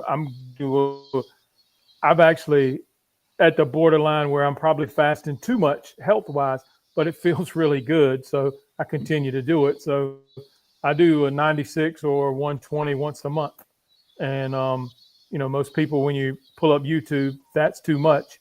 But it's working for me, and I'm feeling good doing it, so I'm rolling with it. And but I feel great after fasting. The last day of the fast, last 2 days of the fast, and 2 days afterwards is just a super boost. So it feels really good. So I can't see where I'm doing any harm. So I continue with the fast. All right, Jeff, did you want to add something there? Well, I was just gonna say that I'm 100% on board with what you're talking about there, because I'm the same way, and I didn't know if it was just my age, because I'm an old man, or what, but yeah, I don't experience this explosive energy. I have just simply a sustained energy. I mean, I can be as lazy as the next guy, just sitting around, not doing nothing, watching YouTube videos. But if I need to get up and do something, I have no problem getting up and just going. And then I find myself sometimes not able to stop. I can't find a quit place sometimes because I just want to keep going like the Energizer Bunny. Now, So yeah, it's a sustained energy. Now, Amy's talking about trying to wake up and be ready to hop to it upon waking, right? Having that energy first thing in the morning. We can hear you. Whack. She's adjusting her microphone again. Yeah, I may have to hop off here. Yeah, so what's been happening with me is there have been days that I've like paralyzed and I can't even get out of bed. And I mean, I had crazy energy when I did keto for the first 4 or 5 years. 4 years. I've been doing it for 7 years, and it seems like in the last, I don't know, particularly in the last few months, I'm paralyzed. Like I can't get out of bed. One day, I think a couple weeks ago, I overslept and couldn't. And that's not like me. I'm usually a bundle of energy, and so like something is up. Amy, And was this lack of energy before you started carnivore? I think it was, right? it was. That's why I started carnivore. So it's not carnivore. No. It's not carnivore. No, this was before carnivore. That's why I started carnivore. I'm like, I don't know if the protein sparing fasting was causing it or if hormones is causing it, or I don't know what's causing it, but I'm like, everyone talks about this crazy energy on carnivore, so I guess that's what I got to do. And I would So, say Amy, it could be a number of those things, and that you mentioned, like the hormones maybe. And my suggestion would be right now would be, so make sure you are getting adequate sleep. That's important. And then also make sure you're not under eating, so that's important too. So you said right now you're snacking if you're hungry. That's probably a good thing. Don't. Yeah. Right now for you, I wouldn't worry about fasting or anything like that. I'm not, because I was doing a lot of fasting before, and I'm like, okay, I got to get fat in whenever I can because fat controls hormones, right? And I suspect it's hormones. I think this is something women go through at my age, and you can have extreme exhaustion, and that's what I suspect it is because I've never been diagnosed with any thyroid problems or anything like that. So I think it will pass, and I honestly, I don't feel like wonderful yet, but the last couple of days I'm like, oh, like I've been able to get out of bed easier and not feel like I just want to roll over and sleep all day. Good. So I maybe something's happening, I'm not 100% sure yet, but the last couple of days have been better, and I do feel like I've been sleeping better through the night. already. So Amy, Okay, a good. good friend of mine had a saying, it's TTP, trust the process. Yep. Yeah, and if you don't see things improve, then then it might be time to maybe look into some labs and stuff and try and do some digging. My So that labs could are be perfect though. I don't yeah. understand. Oh, Like so they keep. you've already done that, gone down that Yeah, road. my Okay. labs are like awesome. So even my hormone labs were all in range. I don't understand what's going on, but like I know I'm just gonna be real. I'm a girl and you guys are guys, so you don't want to hear this, but I'm having hot flashes, so I'm pretty sure I know what it is. You know what I'm saying? I'm gonna be 50 next year. I know what it is. Hey, That's the age you were talking about. Amy, Yep. I'm sorry to interrupt. You should have a talk with Heather Jennings. She's got a channel. Okay. She discusses this stuff daily. Right. Yeah. I mean, and a lot of I don't know what I'll have to check her out. A lot of people are like hormone replacement therapy, this and that, but Well, breast cancer runs in my family. My sister's had breast cancer, and nobody can tell me that doing hormone replacement therapy will not increase your chances of breast cancer. So if that's the case, I'm not doing it. I'm Hey, not doing Amy. it. Amy, do you take Lugol's iodine? I do. How much do you take I don't know, probably about 5 drops a day of the 2%. of the 2%? Yeah. Should I I would stop? I would up that to 8 Okay. for your but Yeah. hormones. For That your might but be I, You know, if something worth testing too. have you ever heard of Dr. Elizabeth Bright? I do. I follow her and I listen to her, and You she's know the what she would reason you know what she would tell you? She would tell you that to do like the equivalent of 10 to 15 drops of Lugol's 2% because she uses 5% and she does like 6 to 8 drops of 5%, which is like that's like 15 drops of 2%. So I would ramp it up a little bit and just kind of see if that helps with your energy. I think that's one. Number two, you got to get that coffee down. I'm telling you, that caffeine yeah. that'll wreck your hormones. But then Absolutely. Coach Lisa said last week you have to be very careful with iodine. So which is it? Like And there's so much Well, I mean, that's where you would want to check your labs. you can Amy, check your labs, but I'll tell you, Dr. Elizabeth Bright is she's written books about. I mean, listen, Dr. Lisa, I love her. She's an eye doctor. She's not Dr. Bright wrote books on women's hormones and thyroid and iodine. That's her gig, man. She's like the other person is Dr. Brownstein. Dr. Berry, Mhm. there's if you've watched the interview, Dr. Berry had an interview with Dr. Brownstein. He's the like world leading authority on iodine supplementation like on the planet.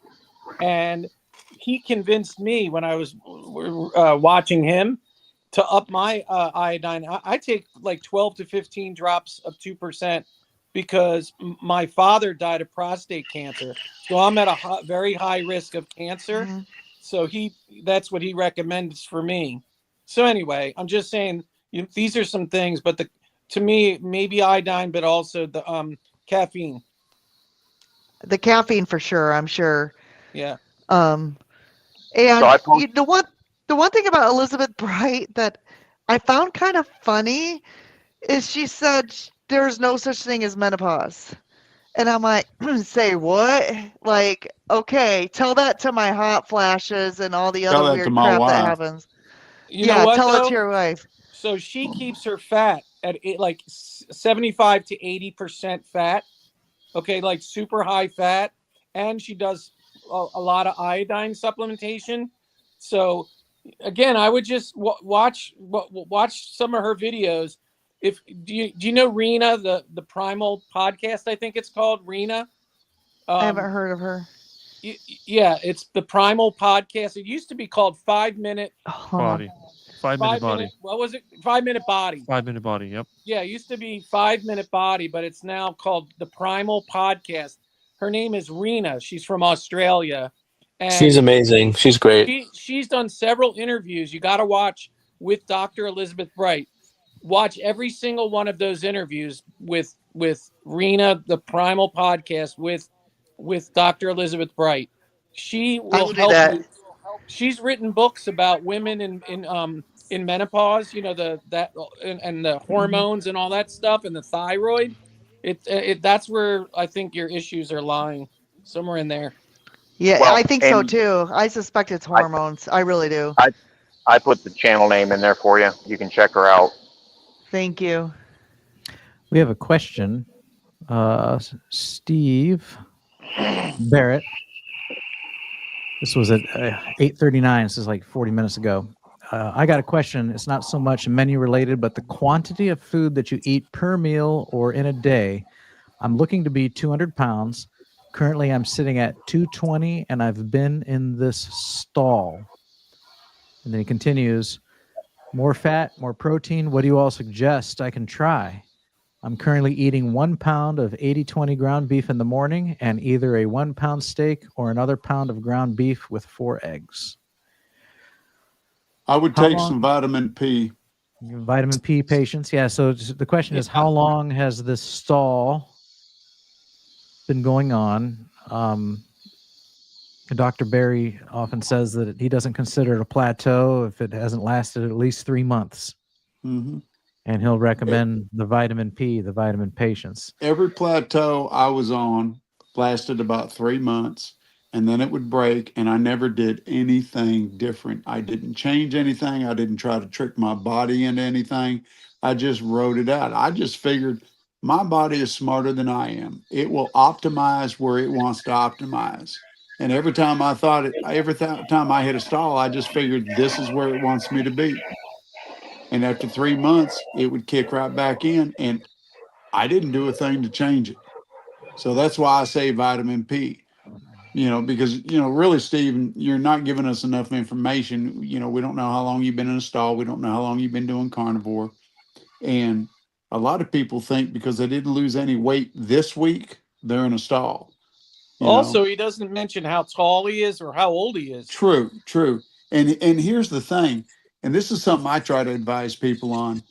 Quit worrying about the scale, because you will always, if you go by the scale all the time, it's going to scare you because you're going to gain weight, you're going to lose weight, and more often than not, it's just water, one way or the other. What you need to do is get you a Taylor's tape measure, those cloth tape measures. Measure every part of your body.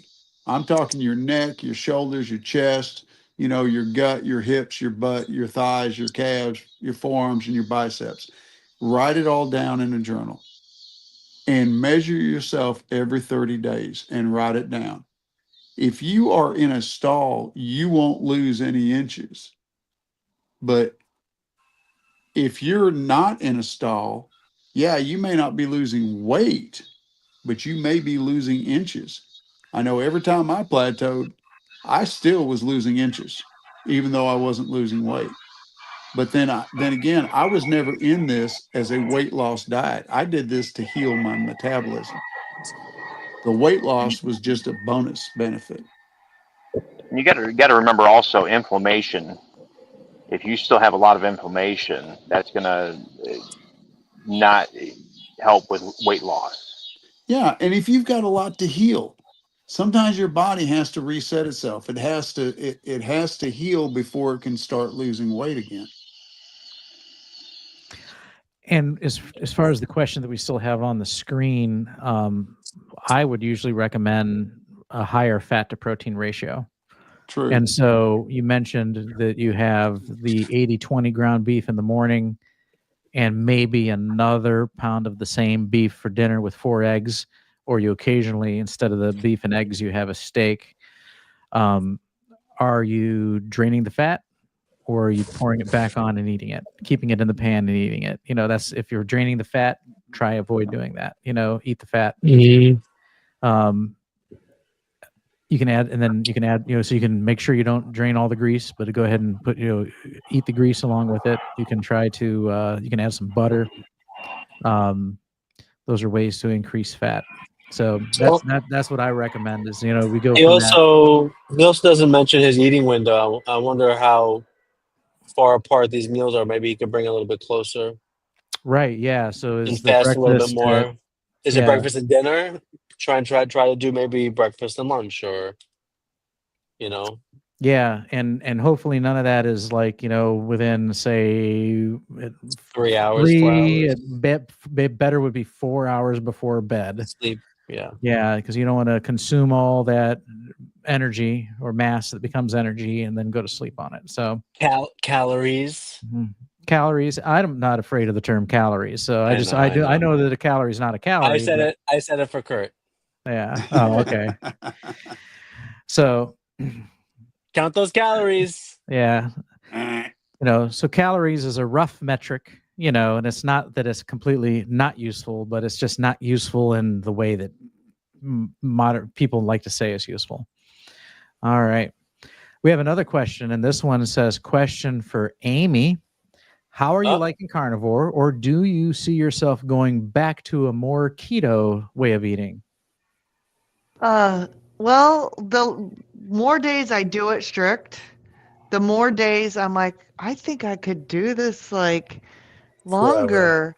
Like I still don't feel amazing, but what I really like about it is See, the it's easy. Like I mean, today was a little harder because I had to like figure out how to smoke a picanha, but I mean, even that wasn't that complicated, but like and I'm not getting, I thought, oh, I'm going to get sick of it. Like all my friends on BBB&E, I'm just going to get this aversion. I have not yet in 15 days gotten a meat aversion. I'm like, this is easy. And I have really not had cravings for anything. Now, what I could see myself doing, I could see myself maybe once or twice a month having a keto day. favorite.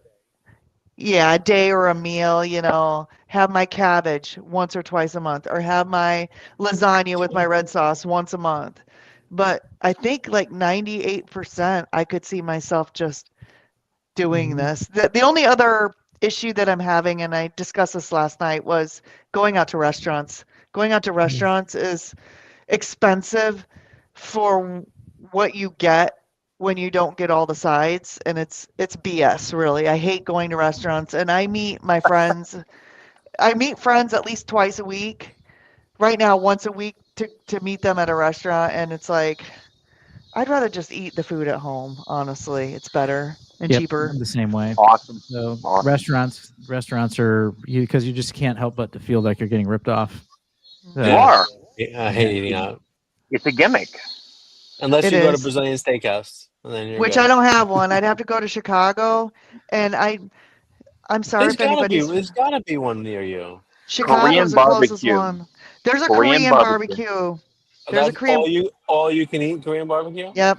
Yep. Yep. There you go. You make sure you ask for meats that are not. They will marinate some of the meats, but not And all of sugar. them. Right. And I can spend 2.5 hours with a wife and just sit there and get my money's worth. It's like Yep. $35 for me. It's one of my favorite places to go to over here. They're everywhere in New York. Everywhere Korean barbecue. Yeah, we have a Korean. It's called a hot pot, and Yeah. you just go but we don't have a Brazilian steakhouse. I'd have to go to Chicago for that. So, Amy, I was going to say that's kind of what you described where you would like to get to is kind of where I'm at right now. So I am what I say 97% carnivore, and so that's most of my meals every day of the week, and then once or twice a month I might be in this position where and going out to eat is one of them where I'll get the steak and I'll have the side, and even maybe even the side salad if you get two sides, no potatoes. That's obviously off the against my vows. The bread rolls are against my vows, and or I might be at some other place or an event and there's nothing available for me, but I'm not averse to fruit, so if I cheat, I don't mind cheating with keto or cheating with animal based, but then I just make sure that I'm obviously not making excuses to cheat every day. It's just once in a blue moon. That's kind of where I'm at right now. Well, and obviously I'm not even doing cheese or dairy Mhm. except for butter. So this is kind of like an N=1 experiment, as people call it for me, because I kind of want to see. The reason why I eliminated all of that is because I kind of want to see if and when I add it back in, does that make my Yeah. How do joints you swell? feel? Right, How right. do I Yeah. feel? So like I know I will add cheese back in at some point. I'm addicted to cheese too. And are you weighing Cheese and yourself or coffee not? are probably the Do you big things that are you are, weighing yourself or not you yet? know, it's like I traded the sad diet in for keto, and then I found things to be addicted to on keto, and Yeah, yeah. coffee and cheese are probably it. But I want to at least try it and see how bad I feel. Did you weigh yourself yet or not yet? You're gonna do it at the end of the month? I think I lost you Oh, guys again. again, yeah, yeah, she did. Oh, okay. She can't hear us. All right. But it's so funny because we hear her so well. Yeah. Yeah. Well, she You cut out know? a little bit there towards Yeah, the end, but maybe that's when it was switching. yeah. Wah, wah, wah, I'm wah, here. wah, Why wah, or I'm wah, back. wah. Oh, I Sorry, asked her, it's did you weigh yourself yet, or are you gonna wait till the end of the month? I have weighed myself, and so I lost 8 pounds of what I Oh, believe to that's be right. You inflammation said that the first yesterday. week, Yeah. and then I've gained 4 pounds back. But here's the other weird thing: like I am normally like a scale freak, right? Mm-hmm. Because I've had orthopedic surgeries on my left hip, and so my doctor and I came up with this number, which probably was the worst thing we could have done, but we came up with this number that I need to stay at or around. And so like I have this insane weird like obsession with staying under this number. And so I'm over the number right now, but I gained like 3 or 4 pounds back. But honestly, something's weird on this carnivore. Like I'm like not really stressing about it. I don't know if carnivore is making me more relaxed about the That, scale. yeah, you know what Carnivore that's called? calm. Yeah. That's the carnivore calm. You're right, Yep, Lewis. Yeah. exactly. They call It's that the like carnivore calm or the I don't give a carnivore shit zen. about anything anymore. I'm Yeah, just like carnivore Bingo. whatever. zen. It's Bingo. like the zen. Whatever. Yeah. and I would eat something on my previous whatever ketovore, whatever you want to call it. And then like the days that I ate normal keto, my stomach would just be so bloated, so I would feel fat. I'm not feeling like bloated on carnivore. Like I may have gained weight, and I'm also exercising now too. So who's to say that's not some muscle? Amy, I'm were not you lifting on the weights. Dr. Kilt's call at 5:30 today? No, Sort at the of. end. At the end. I was. Because I can't. because I can't they get were up. talking about he was talking about the fermentation in the gut. So what you're feeling, all that bloating, is it's the fermentation of the vegetables and the grains in your gut. When you just do meat and eggs and butter, whatever, you won't even feel your stomach anymore. Like people say, "Oh my God, I can't feel my stomach anymore." I used to have horrific IBS, Yeah. terrible, terrible. I don't know if you guys experienced any of that. Oh yeah. I mean, but man, I would, Nope. gas and bloating and you name it. It's gone. Oh yeah. And I'll add just IBS and Crohn's discomfort disease. I after don't even know eating what the that feels like. discomfort. There's nothing like that. Yeah. Rick, we had to teach Rick about it. He didn't understand. Yeah, no, Rick knows Yeah. because Rick's had that before. He tried it for Yeah. how You long were did you vegan try for vegan? 3 days or something, right? About 7 months. 7 And months. I had a lot of gas. A lot of gas. I could have run my car with the amount of gas I was producing. You know what? You know what Rick was doing? He was giving himself a Dutch oven every night.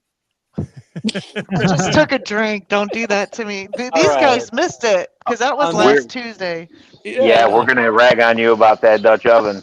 yeah. all right. On that note, I'm gonna go count my calories and go to bed. All right. Um, Good night, Love you, Lewis. Lewis. You have a good everyone night. have a Thanks for great joining night. us. Yeah, no problem. Yep. Good night, Thanks Lewis. a lot. Have a good night, guys. Bye. Later. We have another question for Amy. What's the brand of your smoker? Okay, so my smoker is like it's a Masterbuilt, but I've had it for like over 12 years. It's just a basic smoker. It's an electric smoker, nothing fancy. You have to put the chips in it manually. It's not like one of these. And I think I paid $200 for it. And I think I looked online and they're like between $200 and $300 still. So if you don't want to spend $1,000 on a smoker, the Masterbuilt, I mean, has lasted a really long time. I'd really like to have one where, like, when I do a brisket and I'm doing it overnight, that I could just lay in bed and like hit the button and the pellets drop. But I mean, this one won't die, so why mess up a good thing, you know? I don't have the space on my back deck for a huge piece. I've already got my pellet grill out here, and it's not something that is gonna work for me getting Yeah. in parring or whatever. I don't know what putting the smoke flavor in the meat. It's just not good enough. They have smaller ones, I believe. They have like they were talking about Lewis just left, but they were talking about he came on my channel last night. They were talking about these indoor grills by General No, Electric. No? no. I don't want any. I want to have it. I want to be able to smell it. Yeah. Well, mine You does can that. smell It's mine. awesome. You keep telling Yeah, me, mine but you're too. moving. My smoker's made by International Harvester. I Ah. love you guys again. Are you there? Yeah, And we're you know, here. Can you hear us? y'all keep inviting me, but you never. I don't have the time. I think you can't hear us again. I might have to drop off this. This is annoying. Got to go wired. I mean, All right. it's on my Yeah. phone. There we go. I'm back. Sorry. That's- Sorry about that's a this. I good don't one. know what's causing this. It's weird. Yeah. And we have another comment directed at you here, and this either had to do with your energy or the iodine question, but it said, "What about asking Dr. Barry?" And I would agree with that. I think he's very, very informative. Good I luck getting could. him to answer you. Yeah, There you you have to go. pay I'll have to pay a super chat to get it answered, and then he's And gonna. you also have to do the super chat right in the very, very, very beginning, Mm, because and towards the end, he won't even get to it at the end. You'll spend money and get nothing. I already know what the Mhm. answer is gonna be. He's gonna be like, "Well, I don't know what your labs are. I don't know." You know, he's not gonna be able to answer that question any You'll more you'll than get better advice right here. yeah. I And mean, Stephen- I love Dr. Barry. I'm actually planning on doing his coaching program. So Mhm. maybe, maybe at some point I could get some labs done and I'll have access to him then. And then I could send them to him. But he's going to want to know labs. He can't guesstimate just on a super chat. He can't. Nobody Right. could do that. Stephen Barrett suggests check your vitamin D. I take Yeah. vitamin D3, K2 every day. How much do you take? 5,000? I think 5,000, yeah. I take 10. I take 10 also, but that's because I have kidney disease and I spill a lot of it in my urine. So I take 10,000. I can still barely get my 10,000 vitamin is D not over gonna aim 50. it. 10,000 won't hurt you. Yeah, maybe I should up that up and maybe that That will might help. help your energy. That might help. That's another one you'll want to monitor, So, like I have a friend who does a lot of work outside in the summer, and he was only taking 2,000, and his vitamin D shot up to 150, and he had to stop taking it because he had reached that toxicity level. Whereas I have chronic kidney disease, so I spill vitamin D, and I take 10,000 a day, and I can never get mine above 55, 56. So I can take it just fine. So that's another one that it can vary per person on how much you're taking. So if you're going to take a lot, just make sure that you check that once in a while.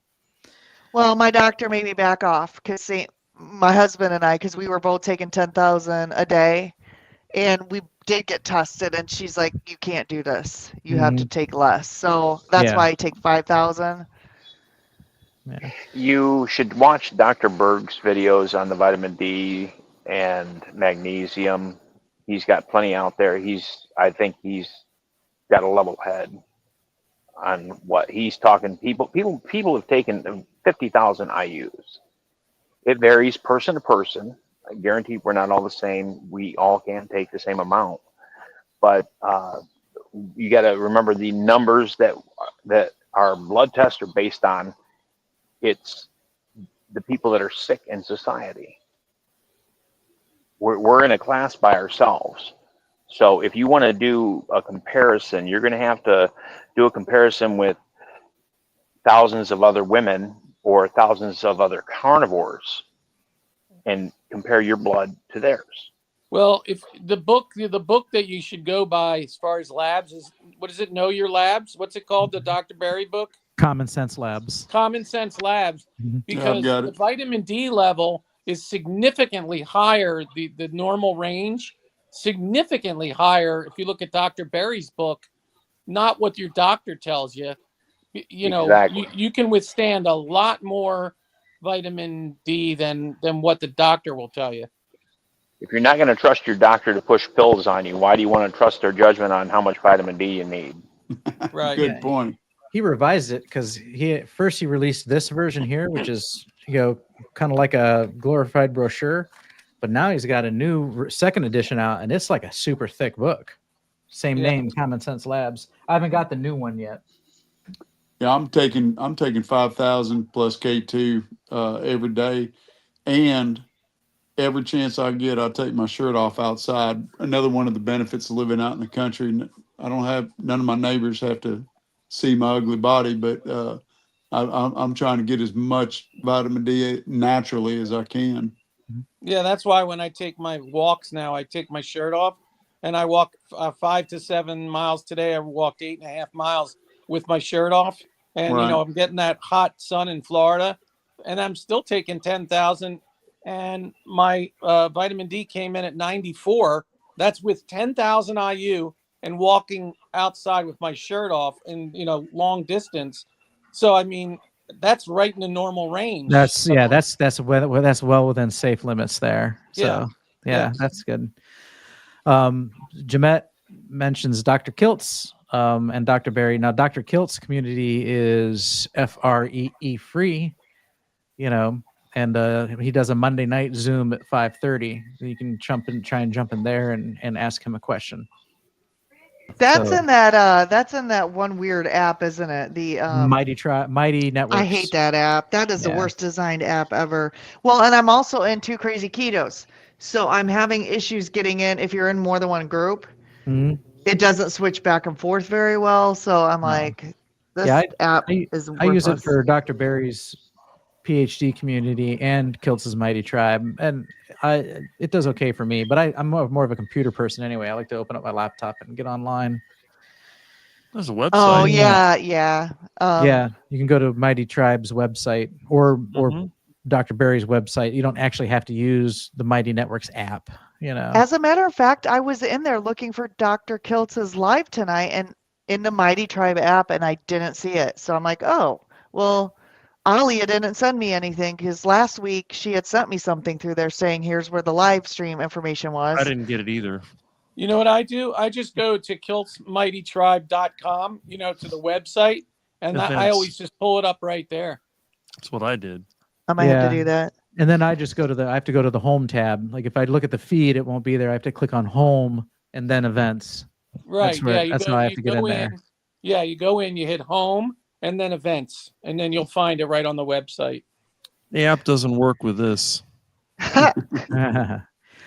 Steve was earlier talking about his stall. He says it's been 7 weeks, and he tells us that he is 56 years old and 6 foot tall. Has been doing keto for a year and strict carnivore for 2 months. So, and again, I would say maybe increase your fat, and then we talked about, and maybe you chatted about this too later on, and we just haven't caught up to it. Papa Carnivore, I think it was him or Lewis, mentioned like, when are you eating? What's your window? Because you described 2 meals a day. What's the span? Are you eating those within an 8-hour feasting window and then fasting for 16? Or are you eating every 12 hours?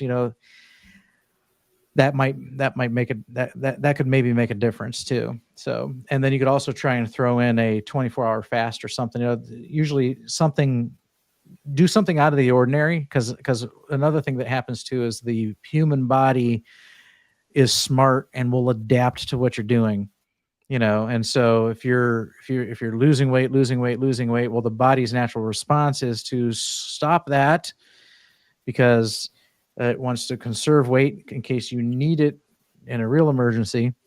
And so your basal metabolic rate can adjust. And so like if you're eating, we're going to use the heinous word calories again.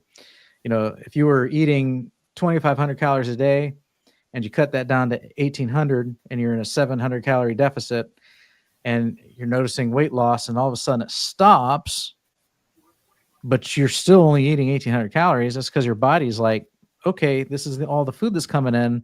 We're going to adjust that basal metabolic rate so that that's all the energy we burn. And so sometimes you have to go back to eating more. So your body's like, oh, okay, we have an abundance, and it gets happy and it raises your basal metabolic rate. And then after eating an abundance for a week, then cut it back down again. And then, your body's thinking this is what's coming in, but so this is what we're burning, but now you cut it down and you can start losing weight again. So there's different ways to try and trick your body and shake up a stall. So you have to try and outsmart it. So those are some other tips that I would recommend. And then let me go back up because I skipped some here. Here we go. This one's for Rick, who's not on screen right now. So we'll come back to it. I'll answer that. Yes, he was. Okay, yeah. The question for Rick was, Rick born a carnivore? LOL. 40 years, long time before we knew the name carnivore. So what you're implying here, Jamet, is Rick doesn't look a day over 40. He's actually 39. But he's been 39. doing carnivore for 40 years. Right, yeah. He was carnivore in utero. All right. Yeah. So I think, what did Rick say? He's 56? 57. 57, yeah. So carnivore for 40 some years. So the majority of his adult life, or his entire adult life, actually, if you do the math. I'm 63. Are you really? Well, you're looking pretty good for 63. Thank you. I used to be 300 pounds and morbidly obese with a BMI of over 40. I had a size 44 waist. And now I'm a 34 and I'm about, probably 205. I had gotten down to 199, but I did put on a little muscle from all this walking and doing some weights and some push-ups. How tall are you? 6'3". 6'3". Okay, yeah. So I'm 175, 5'8", and I'm in 34s right now also. So yeah, 34. I haven't worn So a size 34 since I was like 18 or 19. So, Papa, when are you going to get as tan as Dr. Kiltz? Yeah, that guy's you look at that guy. He's 69 years old. He's almost 70. He don't look You it. look at him, and man, he does not look that old. No. And I'll tell you right now, I've never met anyone with more energy than that guy. I wonder if he's coming to Ohio. He was literally bouncing off the walls in Melbourne, Florida. When I saw him at Mitch's meetup, he was literally bouncing off the walls. I believe it. He's like a hippie from the 70s. Yeah. I believe Kiltz and me are the same age.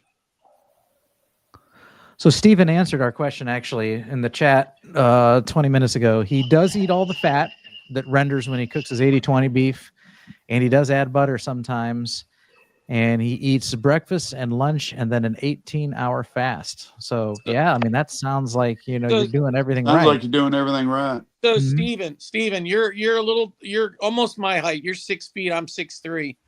And I remember I got stuck at 225 for 3 or 4 months. I just hit a dead, like Jeff was talking about. And I just didn't change a damn thing. I just said, you know what? I'm just going to keep doing what I'm doing because I had already lost about 80 pounds or whatever it was, And just one day, it's just, I didn't really change anything. It just, my body, I guess, needed a pause. It needed a break. And then I went straight down from there to pretty much where I am now. That's why I say take that vitamin P. It's important. Yeah, patience. Yeah, I agree with that. I was 6'3". I was 320-ish at one point, and now I'm 215. I've been at the 215, 218 mark for 3 months. I don't really call it a stall. I have adjusted some things to I've got an autoimmune disease, and I know I'm going to be debilitating over time. muscle wise. So and plus your natural sarcopenia from getting older. And so I've been trying to add muscle. So I've been in the gym, lifting, and I wrote on the board earlier this week that I've been experimenting with how much I eat. And I can't eat like a lot of people do. When these guys go, I ate 2 pounds or 3 pounds in a day. I can't do it anymore. But prior to carnivore, I could eat about a 5-gallon bucket. But now, if I eat a ribeye in the morning, it's tomorrow before I'm really ready to eat again. And so, a 16-ounce ribeye will take me for 24 to 30 hours. And I mean, that's a benefit, but then the weight was just peeling off really fast till I was looking sickly. I was like so small. People were like, is your autoimmune disease back? Are you having a relapse? And I was like, is it reoccurring? I'm like, no, I'm good. But as of late, and I wrote on a board, I've been using a little bit of sugar. I know that's the end all be all of the carnivore, but it is triggering my hunger like I haven't had to probably pre-carnivore. So I can take a protein drink that's got like 6 grams of sugar in it and drink it. And then for the next 24 hours, I'm basically starving. I mean, I'm after food. And so then instead of going for another sugar or another carbohydrate like I would in the past, I'm going to a meat. So now I can get 2 steaks down for 2 or 3 days versus just 1 per day. And I've had great strides in the gym as of late. I can actually look in the mirror and see a difference in some things over the last month and a half. So, the sugar is kind of working for me, but it's not like I'm just pouring it in. And I don't look at it as a stall. I mean, I'm just at a point where the amount I'm eating is more. If you like Bob said, you can say calorie in and calorie out, get frowned upon, but I'm eating more per volume. I'm eating more poundage during the week than I was before. So I've gained a few pounds, a couple 3 where I'm bouncing around. Before it was bouncing around 211 to 215. Now it's 213 to 218, but it's still, more than 95 pounds down since I started. So, I mean, I'm pretty good right there. But I think to Steven's point, I wouldn't consider that a stall if you're doing the same things. Now, one of the things I found, and I don't know how strict the carnivore is, but for me, milk is an absolute stall. As my weight was falling off really fast, I could drink a couple glasses of milk and flatten out for the week. I mean, it would be a week before I got back on the losing pace again. So as much as I love milk, it's not good for me as far as the weight loss. But now that I'm using it for protein drinks, I'm good. I'm close to 100 pounds. I'm happy with the weight. Now it's all of metabolic and muscle building. That's all I'm really concerned with carnivore right now. All right. Rick, when you were gone, we had a question directed towards you. Were you born a carnivore? No, sadly not. Right. And we I think we all were. Yeah, no, that's a good point, Scott. So I think we just chose to be different. You have a couple comments here that you ate a lot of green veggies, carrots, peanuts, veggie juices, and had fruit, hated every meal. It took 2 hours to choke down some oatmeal. This must have been during your vegan days or vegetarian Oatmeal days. is horrible. Yep. Yeah. When I was, Why don't you talk about that for a little bit? I'll be listening. I got to go to the restroom. So I'll be right. I'm going to take myself off the screen, but I'll be back in a moment. when I was a kid, they always had the oatmeal, and my mother used to put brown sugar on it, thinking that it would make it more edible, but it was horrible. And usually what I would do, I'd loosen the screen on the jalousie window, and I'd flip it outside, and the ducks would come around and eat it. So as long as I waited for them to come, my mom would go, and she never knew any better, till one day she caught me throwing it out the window, and then I'd be forced to eat it. So I'd have to struggle to eat this garbage. It was really bad. It was all kind of watery. I mean, it looked like something that somebody vomited into a dish. It smelled terrible. It tasted awful. They tried to spice it up with milk, but it was, oh my goodness, it was the most horrible thing ever. And the other thing they would try to give me is cream of wheat, which was, God. it was, It slightly tastes like better. paste. Exactly. I was going to say it's slightly more flavorful than school paste. Yeah, That stuff that they used to give us in kindergarten. exactly. Yeah. And then the other thing was corn flakes, obviously, which I also hate. You put milk on the stupid things, they turn into a soggy mess. Like that's supposed to be good. And the But fruit. once again, if you have to add a bunch of sugar, a bunch of junk to what you're eating, then it's not good for you. Yeah. It's just that simple. Mhm. If you have to add something to it to make it palatable, whether it's a vegetable, vegetables, we add cheese, we add seed oil dressings, with oatmeal, we've got to add sugar. I mean, you look at all the prepackaged oatmeal, the instant oatmeal stuff, and read the labels. It's nothing but sugar, Mhm. because Remember? nobody wants to eat that stuff plain. It's I mean, disgusting.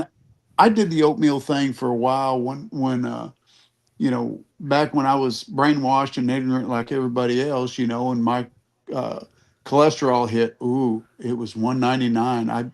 My doctor's like, if you don't want to go on medication, you better change your diet. And so I did the oatmeal thing, and man, it was tough choking that stuff down. I had to load it down with butter just to choke it down. It My was terrible. husband, my husband said I tried to kill him with oatmeal once. Oh, He had, he had just had, I think he had a blown disc and he had just had spine surgery. And, I'm like thinking of all the things he'll want to eat after surgery. So I got him a bunch of oatmeal. Well, you're taking like Oxycontin and all this stuff which stops you up. And yeah, there it is does. nothing worse than a ball of like, as Oh, Thomas called it, paste, oh. and some Oxycontin to like stop you up. I mean, I thought we're gonna have to take him back, and he was gonna have to have colon surgery after that because Oh he was And, my. just, and you know what it else they blocked him used to? so bad. Then they would put raisins in that oatmeal. They would try and put raisins in Mhm. there. Yep, Well, to Oh make my it I, God. better. Oh me God. personally, I loved oatmeal. I mean, I loved oatmeal, but I used Ugh, mine in the Little Debbie oatmeal cakes. That's how I got my disgusting. oatmeal was Little Debbie's. So I could eat them 4 or 5 a day. So, but the other oatmeal, I'm like you guys, it was just nasty. Oh, what also my mother would always give me in my lunch, that granola bars. That's another form of Oh, oatmeal. Oh yeah. yep. And my mom would give those out for Halloween. She thought that was like a cool snack. I'm like, Mom, nobody wants to eat those. They want candy. The Oh, only the only oatmeal I could eat. Remember the instant maple?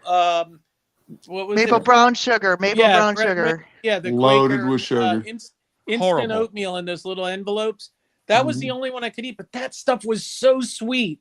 I mean, it Mhm. was like candy, but that's Yeah, the only we're in way the I could eat South, it. so for us, it's grits is what was our go-to. We Oh, didn't do as much Yeah. oatmeal, but we were Yeah. grits. So if my husband if it, loves grits, yeah, and by the he time you did get enough cheat. butter in it, so it tastes good, Well, it's okay.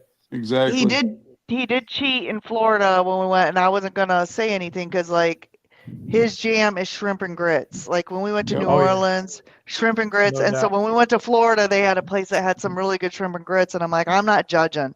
If you want to have your shrimp and grits, go for it. Oh, I used to like my shrimp and grits, no doubt, Oh yeah. and I like grits. I always liked grits for breakfast, with plenty of butter on it.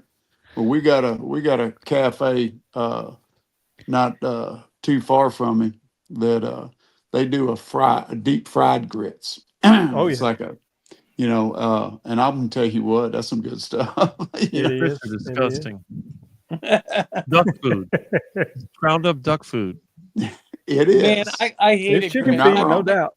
Man, But I when lived I in when I went on the vegetable based diet in '93, because I was pressured into it, it had such a bad reaction on me. To this day, I have some scars from it. It made lumps grow on my back that put out this white stuff, and I got a lump here on the inside of my elbow, which never went away. It's still here. Look at this thing. Oh yeah. That was from that stupid plant-based diet. It screwed me up so bad. And then I got the worst flu of my life. What a That's funny disaster. because I had you know what lipomas are? They're like little bumps under your skin, like sebaceous cysts or whatever. That's what I They're, think this is. yeah, it's like, and I would get those, and now they're pretty much gone. It's amazing.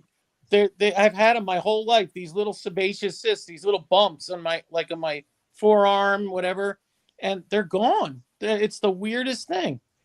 Yeah, Mhm. I agree with the weird. I think Bob brought it up in the board once about skin tags.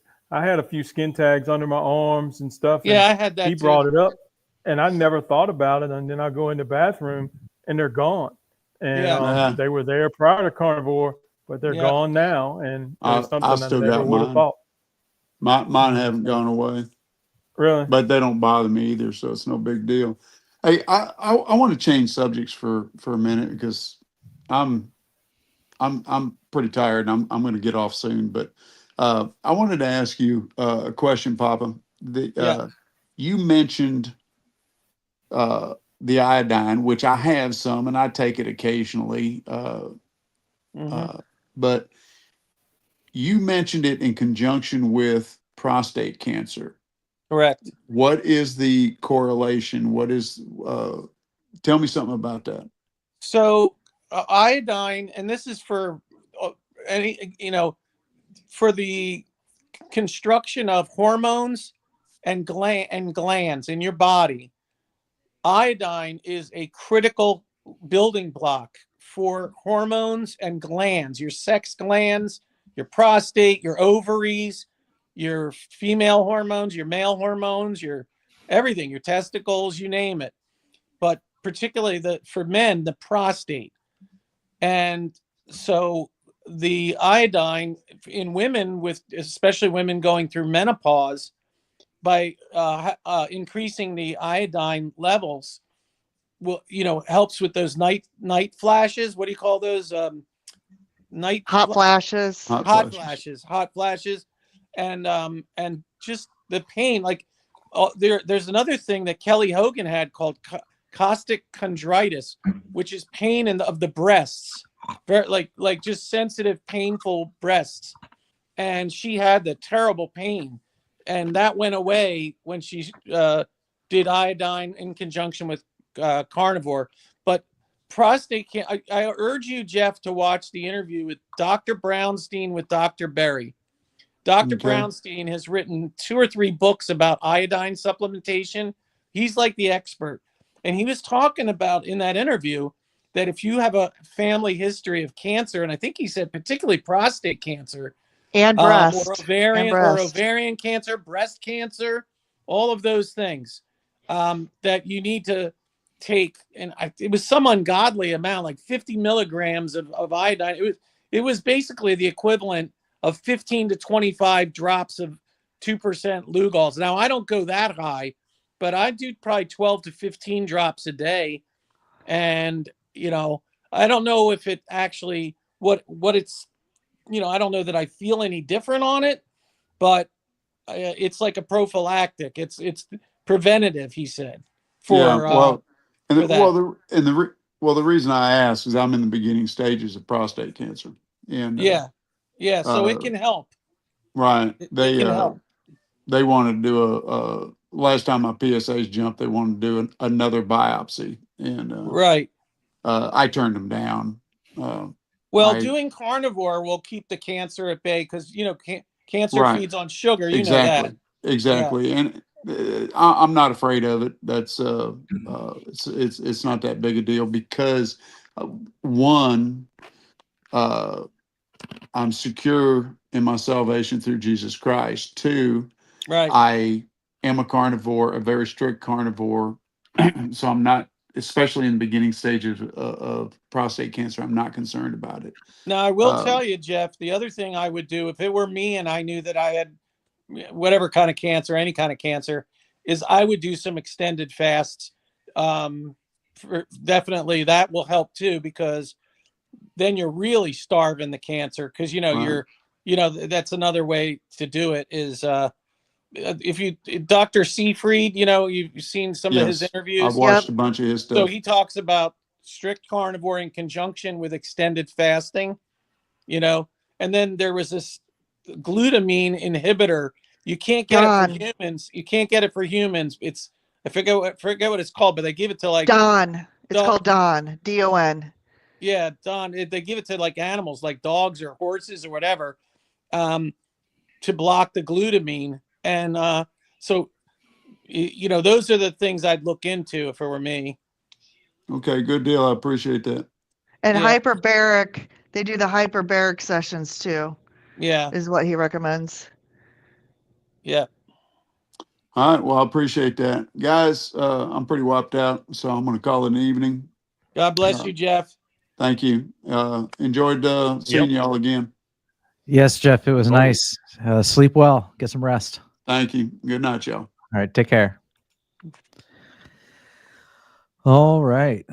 Catching up on some comments here. So we missed the grand entrance by Milton, I see. Yep, Wanted- that's what I had to take care of. I had to leave for a little bit. Yeah. Was it dinner time?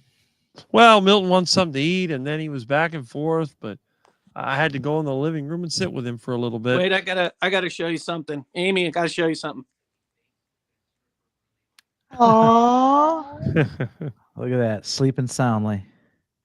That's Jersey girl. She's 14. She has no teeth. That's why her tongue's sticking out the side of her mouth. Mhm. She's cute. She's a little multi-poo. Tom from Target Prime Rib says he's 94. We were talking about how good you look for your age. I don't think he's 94. Rick is actually a cadaver. He's actually not really alive, or if he is, he's barely alive. If you check his blood pressure, it's probably about 70/20.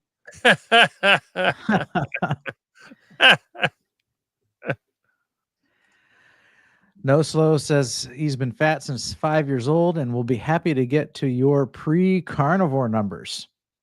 Well, my pre-carnivore numbers was 300 with a size 44 waist, BMI of 40, and I had full-blown diabetes, fatty liver. I was on 3 blood pressure medicines with just about stroke level blood pressure, like horrific, like, take me to the hospital.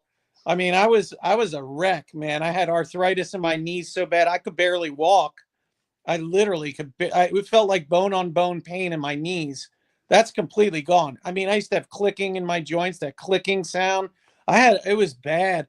I mean, now I walk literally 8.5 miles, zero pain, tons of energy. I mean, no problems. So. Yeah, I was my maxed out as far as I know at 232. And I remember going to get pants and I tried to slide into the 38s and they wouldn't fit and I refused to buy 40s, so I just left the store and went back home. You know what? One of the worst thing about doing carnivore, the worst thing, there's only one thing. I went through 6 pant sizes within a year. So, I mean, I kept buying pants.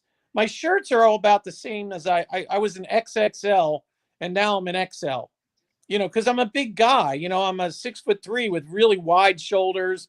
It's just the belly. It was all the belly. You know what I mean? So all that was, but pants, man, I would go 44, 42, 40, 38, 36, 34. It was crazy. I mean, it was like my pants were just melting off of me. It was crazy. I can still wear the pants I wore in college. Really? Yep. He adds, I'm guessing since I put on fat at a young age, I'll have a harder time than most people to revert back to skinny. Possibly. Yeah, maybe. I was always a bigger kid, and I'm by no means a skinny man now, so I'm excited to have gone from 232 to 175, but I could easily take off another 25, 30 pounds. I mean, I'm not here's the skinny. thing. I'm still technically considered overweight. I mean, here's the thing. If you do this, if you just do it the right way and you just do carnivore the way it's supposed to be done and just listen to all the people who know what they're doing, you're going to get, Gary, you're going to get down to your, whatever your ideal body weight is according to nature, like as if you're a wild animal, whatever that normal weight for you should be, you don't have to figure it out. You'll just get there. I know, it's the weirdest thing. There's the Milton. Bob, did you say your heaviest weight was 232? As far as I know, that's the biggest number I ever saw on the scale. I may have been heavier and not weighed myself. And what are you now? I average 175. Today I was 179 because we went out for Mexican last night, and I ate a big meal, came home, went to bed on it. But the dish I got was it was like chorizo, chicken, steak, and it was mixed with green peppers and onions and cheese on top, and it was served in a pineapple. And so, for me, that was my compromise for the week or for the month. Was I everything was still fit within the animal based category because I did have the pineapple. So, but as a consequence, pineapple is a sugary fruit, and I ate it right before bed, so I'm well hydrated and carved up on that pineapple, and so I was like 4 pounds heavier today. But that's my kidney disease. My weight will oscillate. I can easily be 5 pounds different every day because of my kidneys. It depends on how much I drink the day before and how much I've excreted and stuff. So, but yeah, I'm 170. I say I'm 175 on average. I had you beat. I was up to about 260 pounds at one point. Yeah, and what are you down to now? Similar to me? I'm about like 163 right now. And I'll just say this, 160 is the number my doctor and I settled in on, and I got down to 148, which was like 5 pounds from my high school weight. But my doctor was like, don't lose any more weight, because she's like, if you get sick or something, you're not going to have any body fat because I'm tall. Right. So I'm like I'm not as tall as I used to be, but I'm 5'9", so I'm taller than some women. And so when I got to 148, I weighed 145 pounds in high school, so I was like 3 pounds away from that. And she's like, don't lose any more. There's the kitty. And then I've gained some back for whatever reason, probably the same reasons I'm having not feeling well issues, probably hormones, but right. But I feel really good right now. I mean, as far as I'm not worrying about the weight right now. It's that carnivore calm or whatever they're talking about. It's like I don't care. Yeah, I was obese in middle school, and then towards the end of high school, I took it off, and then post high school, I got down to like 162, and I could slide into certain brands size 32s, and but even then, I still had my dad called it the angle belly. He said, no matter how much weight you lose, son, you'll still always be an angle, and you always have the angle belly. That's my last name. So, and but I could probably find a picture of me at my skinniest. That might be fun. And let's see here. I'll look for that while we chat for a bit. But yeah, so I'm 175 now. I know my son is like 155, and he's just an inch taller than me. So I know I can lose the weight. I know I could stand to lose another 20 pounds. And so yeah, that's about. But I haven't, ever since I intentionally stopped losing weight at the end of 23. I just haven't really jumped back on. I've been in this happy. I've been happy at my weight and been maintaining, and I just haven't really put forth the effort to start losing weight again. So that's you've probably heard me talk about the triglyceride scare I had, and that's why I put the brakes on my losing weight until I got that figured out. Latro Dave is in the house. Said hi to everybody in the last comment I had on the screen. On this one says that he's taking some Lugol's formula to help with a thyroid nodule. That's what I heard, is that Lugol's is really, really good for thyroid health. Oh, photos. Maybe I won't be able to find it. Photos, Google. Where are you at? I'm used to using the app, but not the web.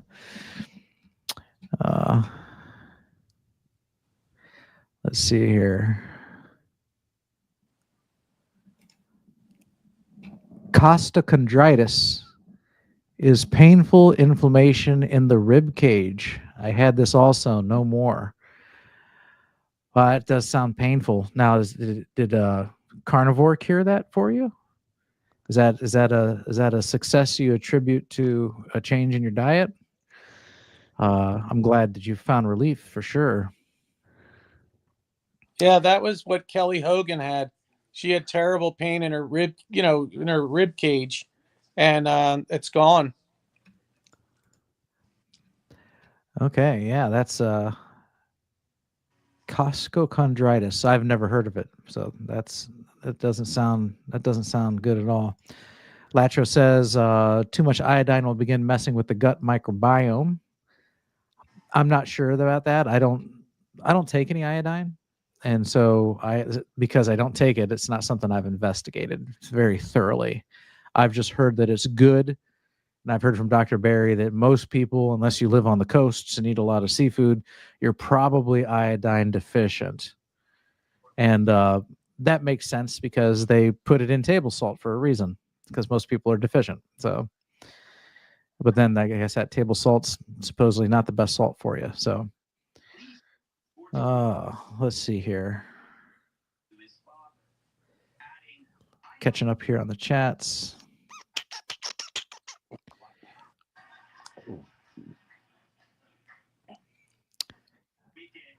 $10.12. No so says yes. Those weight, size, BMI numbers would be a huge milestone for me.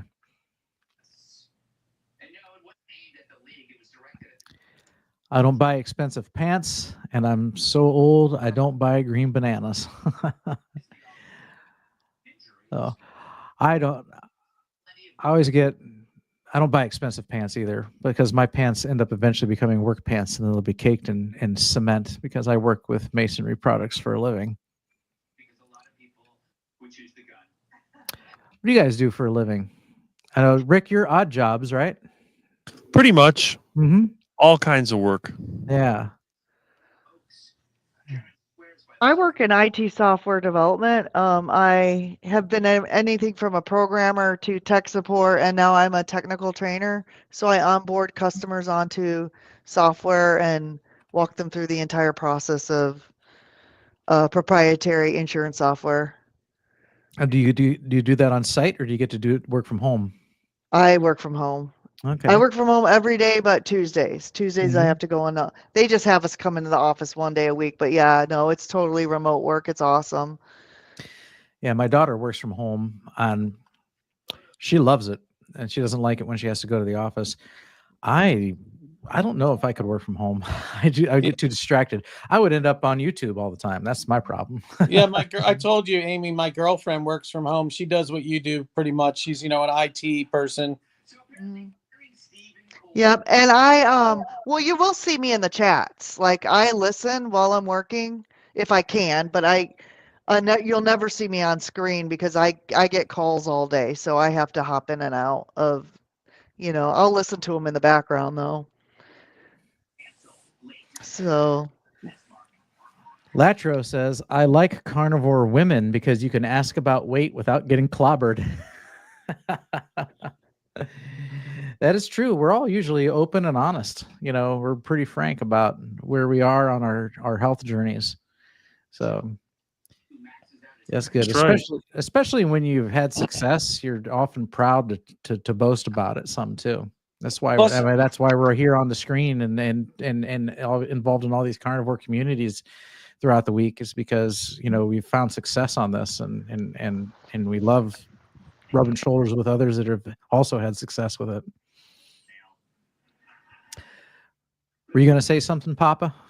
I was going to say that plus you can talk about, the best part about carnivore women is you can talk about meat and burgers and eggs and all this stuff with them. Most women, they don't want to talk about meat. Right. Yeah.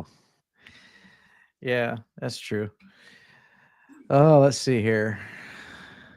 Unless you find a gal that looks like Dr. Baker with a blonde wig. I've got some offline friends, and they once a year they like to do this meat and beer day, and it's usually whoever organizes it tries to organize it as this is a men's day, and the wives will get together and go do something else like shopping or something, but the meat and beer, that's the men are going to sit around and drink meat and beer because the women aren't interested. So that is true. That's usually the case. Jemmett says, Amy, you look marvelous. And Rick, you're teasing us with Milton. Milton Yes, won't you leave me were. alone. And then we have, yeah, I love all these healing stories. Amazing. Yeah, absolutely. We all have good stories to share. This is probably the most I've actually got to know you, Papa Carnivore, and heard about how much weight you've lost and that you've reversed fatty liver and diabetes and gotten off all kinds of medications. That was a great synopsis. Oh, of I everything. had other stuff. I mean, I had terrible migraines. Mhm. I had gout. I had terrible acid reflux. I was on omeprazole, you know, the PPIs. Right. I was on those for years for a terrible acid reflux. I thought I had a hiatal hernia. I had no idea what was. I may have been on my way to Barrett's esophagus. Like Mhm. I was and I told you that combined with the IBS, I had terrible constipation. I had in 2002. I actually tried the Atkins diet back in 2002, and I was eating a lot of the meat, but I didn't know to have high fat, and so I was eating leaner meats. Do you know what I mean? Like Mhm. chicken breast and salmon and just regular sirloin steak, whatever, but no fat. And I got terrible constipation. Like I'm prone to hard stools, even eating tons of fat. I still am prone to hard stools. So by doing this Atkins, and I took out all the vegetables and stuff, and I was basically just doing meat and eggs. But I had done so little fat that I ended up with that. Plus, I was lifting weights. I went to the gym and I was lifting some pretty heavy weights. So I was straining. I ended up getting hemorrhoids, really, really bad hemorrhoids.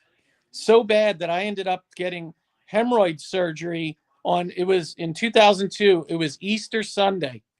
And I went down the beach down in Texas and Galveston, down in Galveston.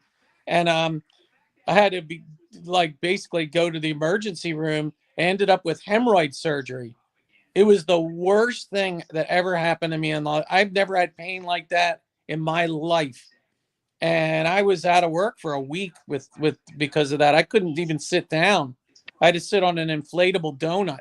I mean, I could tell you this was all these horrible stories, but it's and then I also had bipolar depression. I had anxiety and ADHD, and I was on a handful of meds, terrible antipsychotics and antidepressants, and I was on Xanax and everything for anxiety. Like I had horrific mental issues. Those are all completely gone. I've been off all medicine other than a thyroid pill, just because I'm a little hypothyroid. But other than that, I mean, I'm off everything for 2 years, and I mean, you wouldn't know that I had bipolar. You would have or that I was massively ADHD or had chronic anxiety disorder. Like you would never know. I don't think. I mean, I guess I act kind of normal now. I wouldn't know based on how you're acting now. You seem you're doing very well. Yeah. And I can kind of relate to some of those mental issues. I never had anything that I was taking medication for, but I've had that lifting of brain fog, and I used to get depressed and get all worked up over certain things all the time. And my mood is much more upbeat now. I can't work. I'm unable to work myself into that type of depression. When I was depressed, and even if I had a day where I was feeling better, I would actually try and, for some reason, the glutton for punishment, I would start meditating on all the things that I was depressed about to get myself feeling depressed again, because that was almost like it was my natural state, Yeah. And I can't even do that anymore. So my mood, my attitude, my outlook on life and everything has definitely shifted, and is much more positive now that I've cleaned up my diet. You mentioned hypertension. Were you taking those 3 hypertensive medications just to stay under the critical hypertension levels? Well, the best that they could get me, even with all those medicines, was like 145 over, I don't know, maybe 100. Right. I mean, like it never got me to where I was 120 over 80. And that was with and then I would still, periodically I'd measure my blood pressure, even with all those, and I might hit 165, 170. Like I was never really, it just kind of runs in my family, kind of high blood pressure. And, in fact, my sister, who's a physician, and she's very morbidly obese, diabetic, high blood pressure, she was rushed to the emergency room and almost died from uncontrolled high blood pressure. And I don't even know if she was taking medicine or not. Sometimes these doctors don't go, they don't take care of themselves. They think that they're perfect or something. But any case, she almost died, man. She was in the intensive care for a week with uncontrolled high blood pressure, like stroke level. She's lucky she didn't have a stroke. So it's scary. And then, of course, my sister, she's got to be 350 pounds. She's 6 feet tall. She's very tall, but she's got to be 350 easy, maybe 400. She's huge. And then my brother, he's a physician. He's also, heavy. I wouldn't say he's morbidly obese, but he's heavy. But he's full-blown diabetic, takes metformin, takes Ozempic. I don't think he's on insulin, but, and he thinks Ozempic is a wonder drug, so he's absolutely thinks it's the best thing since sliced bread. He's all into the drugs and stuff, he's into it all. But, but yet I'm the crazy brother, the one that takes that eats meat. They think I'm going to have a heart attack, that I'm going to die of a stroke. What I'm doing is irresponsible. You know what I mean? But yeah, I've lost over 100 pounds, and I'm off all medicine, and I'm back to my high school weight. I mean, I don't know. I mean, I'm just like, well, you know what? Everyone's got something.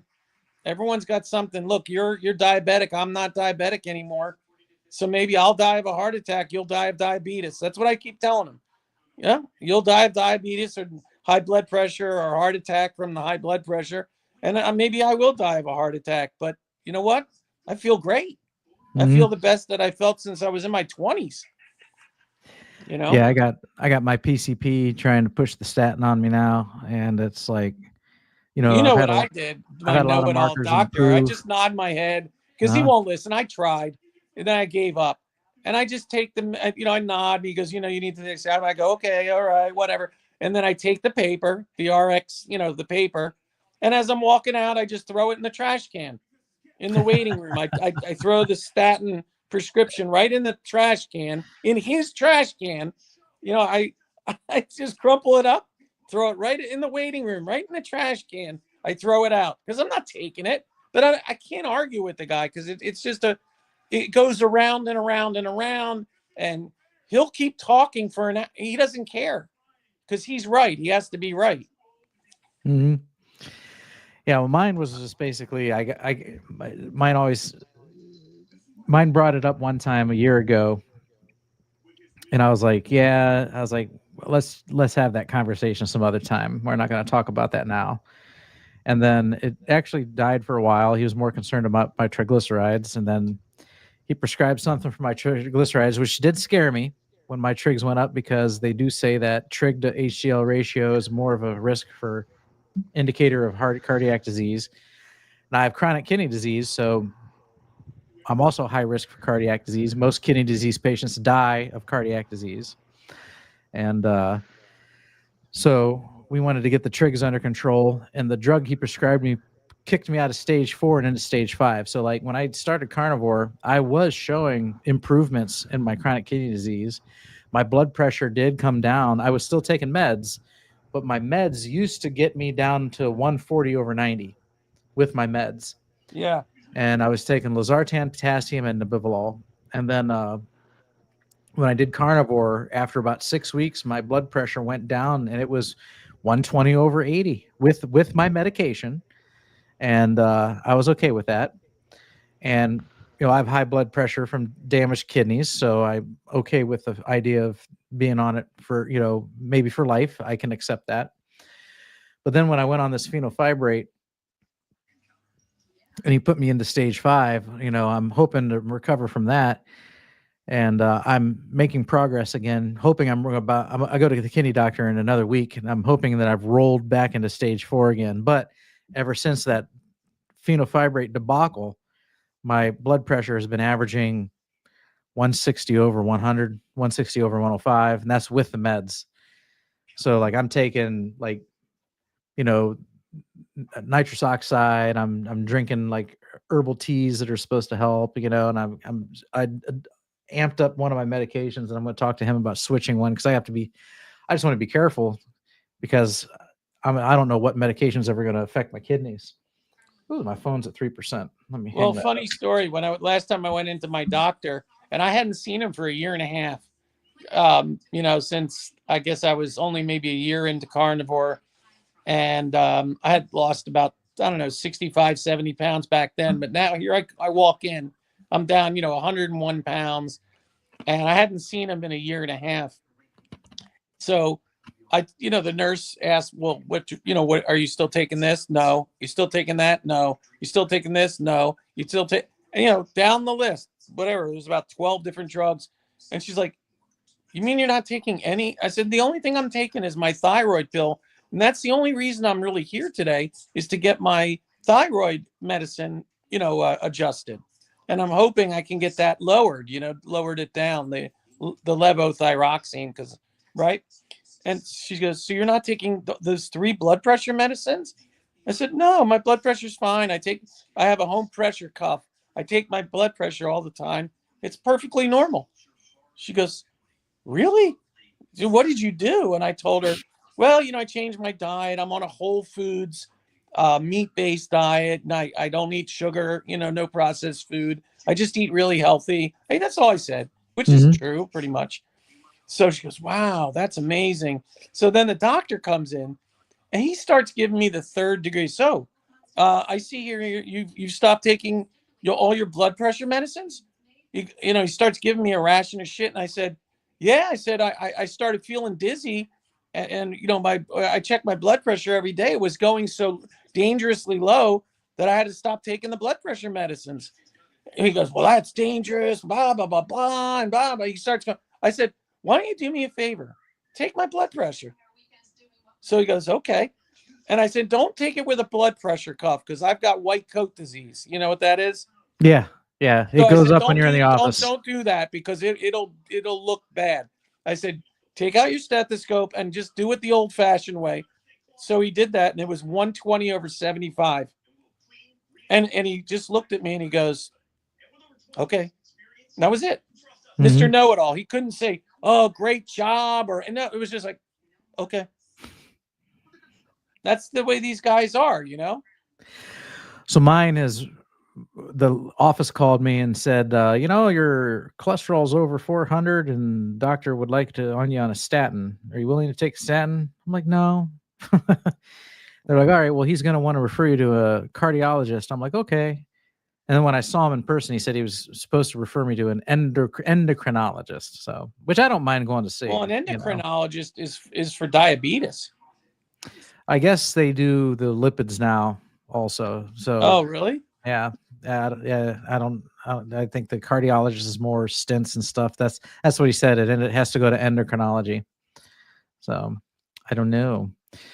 So we'll see. I'm just curious because like my blood pressure's high and I don't like it. So I'm hoping it'll come back down and I'm going to try and switch up the medications because it's the more my high blood pressure runs high, the more kidney damage it could cause, Well, for you with your CKD, the more clean you can go, Bob, is going to be better. Right. So just try and go as clean carnivore as you can. The one thing I want to nix is, so I'm still an artificially sweetened beverage guy.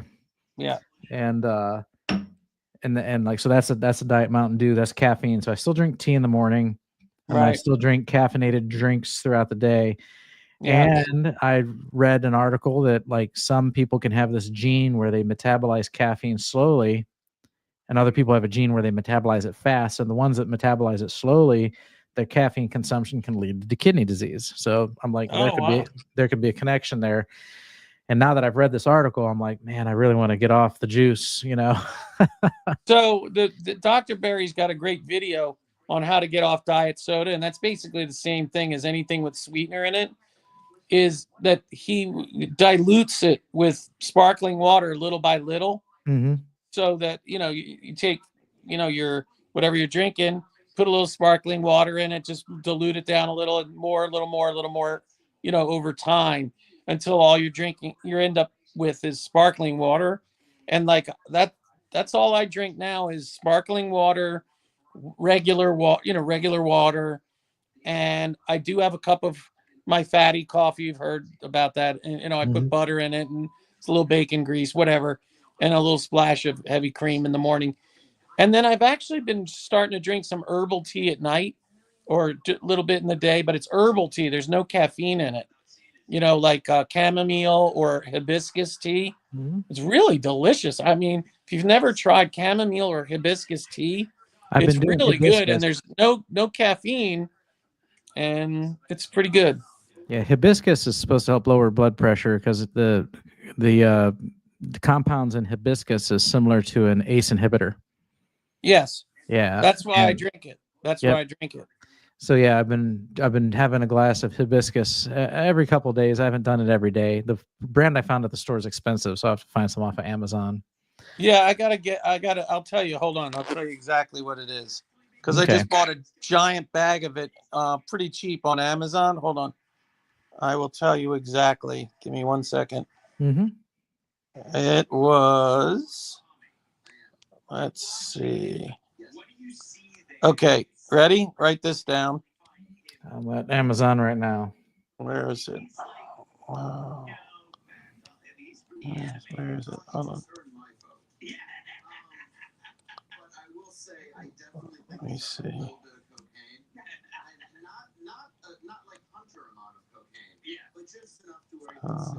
Order info.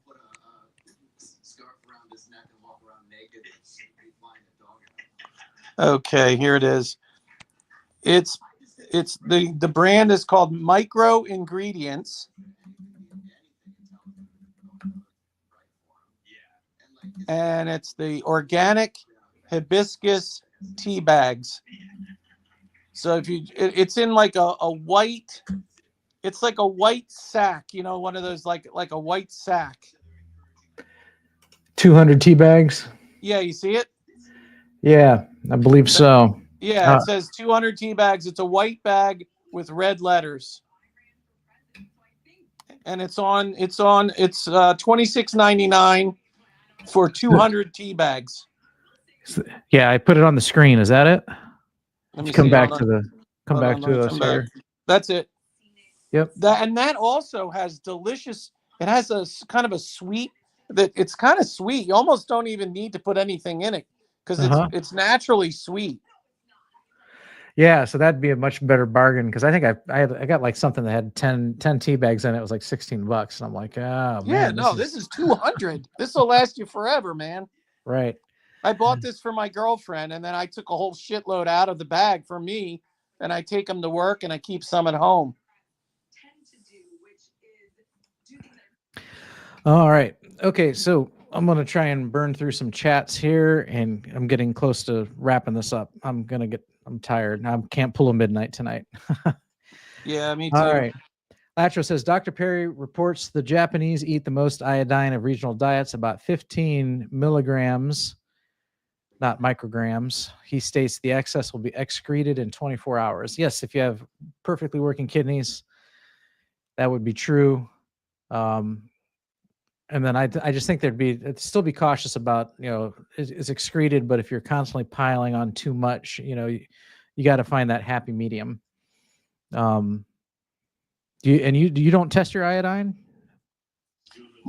My iodine? Yeah. Have you ever tested your iodine levels, or you do just because you take a significant amount of drops per day, right? No, I don't care. Okay.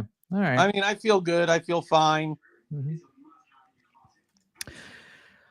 With regards to what do we do for a living, No Slow's a work-at-home software developer, VP of development. All right. Nice.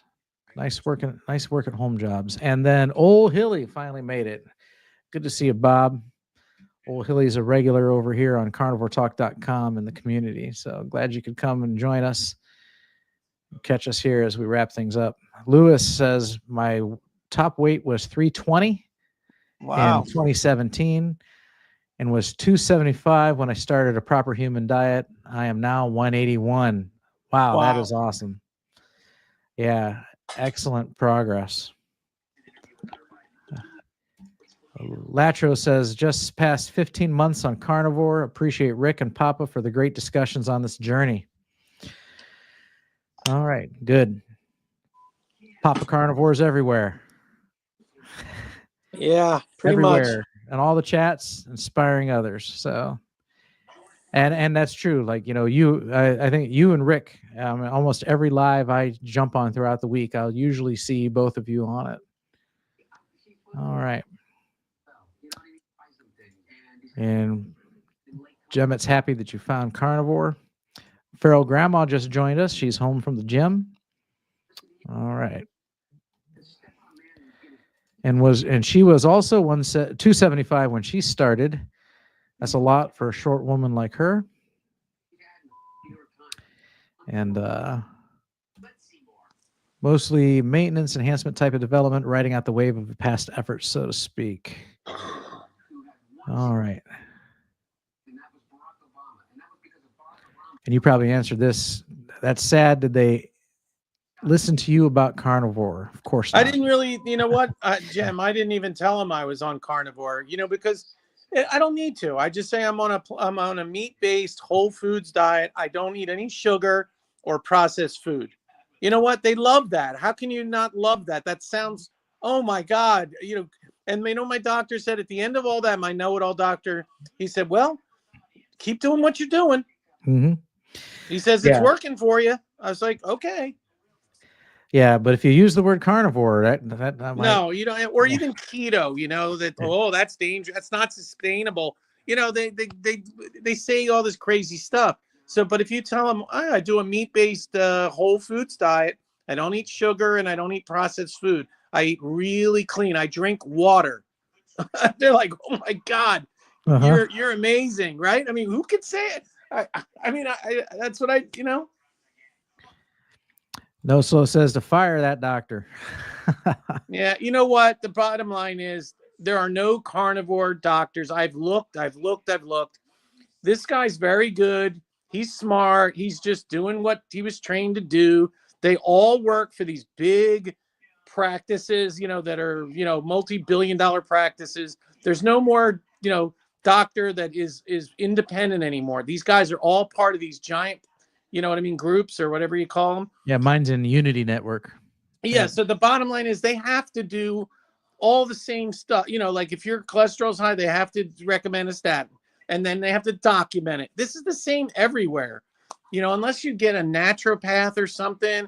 But you know what? Then it's not covered by my insurance, and I got to pay out of pocket. No, I pay a lot of money for insurance, and I'm going to go in once a year. And this time it was a year and a half. I go in once a year or so, and I just go to get my blood tested. And what is it? Every 90 days or so, he does a blood test for my thyroid. But I have my normal annual physical. I go in just to, you know, make sure everything, you know, it's just to get for my own edification. I just want to see what all my labs look like. And I can read the labs better than pretty much anybody. I mean, based on all the knowledge, I've had 10,000 hours of carnivore videos with all the good doctors. I think I know enough to be able to know if I'm doing okay or not, you know, and that's all I need to do. Yeah. And I actually like my doctor. He's a smart guy. I haven't seen him for a long time, even though we butted heads over a few things, but even that tune has changed. And I think it happened after the phenofibrate scare, but he's been more open to, like, you know, discussion, you know, and not so argumentative lately. So I am happy about that. But no, he's a smart guy, and I like bouncing things off of him. And I mean, I'll listen to his input. So like he was talking about what he wanted, the approach he wanted to take with the blood pressure meds. Like he was He's a little afraid to make any changes because of what happened with the phenofibrate. So he wants that to really fall on my kidney doctor and not him. But I communicated with my kidney doctor over the phone, at least with the office, and they kind of dropped the ball. And so with my PCP, we kind of talked about different options, and I suggested the regimen I'm on now. I actually suggested it, and he said that sounds like a good plan, and that was basically I'm going to up my dose of this, and then we're going to consider a different type of drug, but I have 2 weeks till I see my nephrologist, so we're going to ask him about it first before we actually make the prescription. Yeah, he said that sounded like a good plan. So he's a very reasonable guy. I mean, I've seen stories, Bob, quite a few. And I think it was Dave Mack has interviewed several people who've had CKD reversals. Mm-hmm. And I don't know. There's been some that have been, gone from like stage 3 to nothing. I don't know if I've seen anybody stage 5 or 4 go to nothing, but I have seen stage 4 or 5 go to like 2 or 3 or whatever, like, down to very manageable. Yeah. And so I think it depends on what caused the damage. Right. So like, oh, look, Rick's back. So like what caused my damage? A lot of people, it's their hypertension or their diabetes and their bad diet caused their CKD. In my case, I had ulcerative colitis for over 10 years, and I was on a drug for ulcerative colitis that now that my ulcerative colitis is gone, but now that I've become a carnivore and I do medical research now, it wrecked your kidneys. I found out that the drug that I was on is known to cause irreversible kidney damage, and that I should have been having my blood labs checked every 3 months while I was on that drug to monitor it. Wow. And that didn't happen. I was just given this drug by the gastroenterologist. So here you go. You have to take this for life. And there's no dietary restrictions because this has nothing to do with diet. All of that was a bald-faced lie. Yeah. Or not true. I won't say it was a lie. He was just repeating what he was taught. But it ended up not being true. But you know what? I don't care what they tell you when they say, "Oh, it's irreversible." You know what? They don't know, because nobody's doing full-blown strict carnivore to where, like they'll tell you, "Oh, if you go on dialysis, you can't come off of dialysis." That's not true. I've heard of people come off dialysis with, and their kidneys started working again with carnivore. Yeah. Like I've heard several stories. So whatever. All right, Rick's back. His lights are off, and you mustn't have been able to sleep, huh? No, FPL strikes again. FPL. I'm going to check out, company. Guys. All right. Hey, thanks for joining us tonight. Come back again next Monday. Okie doke. It was nice talking to you. Take care. Yeah, my power went off. Oh, okay. So I had to go. The battery backup wasn't working. I had to go outside. It's hot, so I'm sweating. Struggle with that silly thing. The relay was stuck. But I got it where it works, kind of. But hopefully the power come back on. So I'm just running the computer, the modem, a couple of lights, and that's it. Is this running on a generator? No, it's a battery backup. It's a bunch of old car batteries. There's about 12 old car batteries that power this thing. Oh, okay. All right. Well, that's kind of neat. I removed Papa Carnivore from the screen, but he still shows it like he's still in the queue. I think for some reason his just didn't disconnect. Oh, okay. Yeah. It's never a dull moment around here. Yeah. You're still there? Oh, he's gone. Okay. All right. I was, if you don't mind me, I'm just kind of combing through the chat here.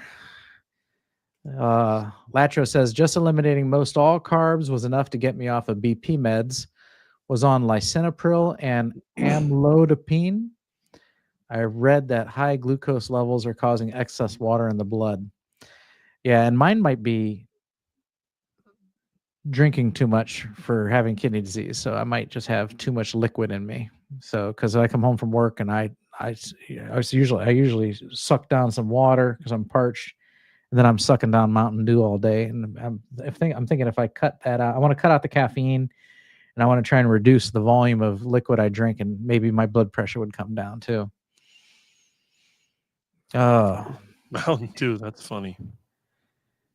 What's that? Mountain Dew, that stuff's nasty. Oh, I'm hooked.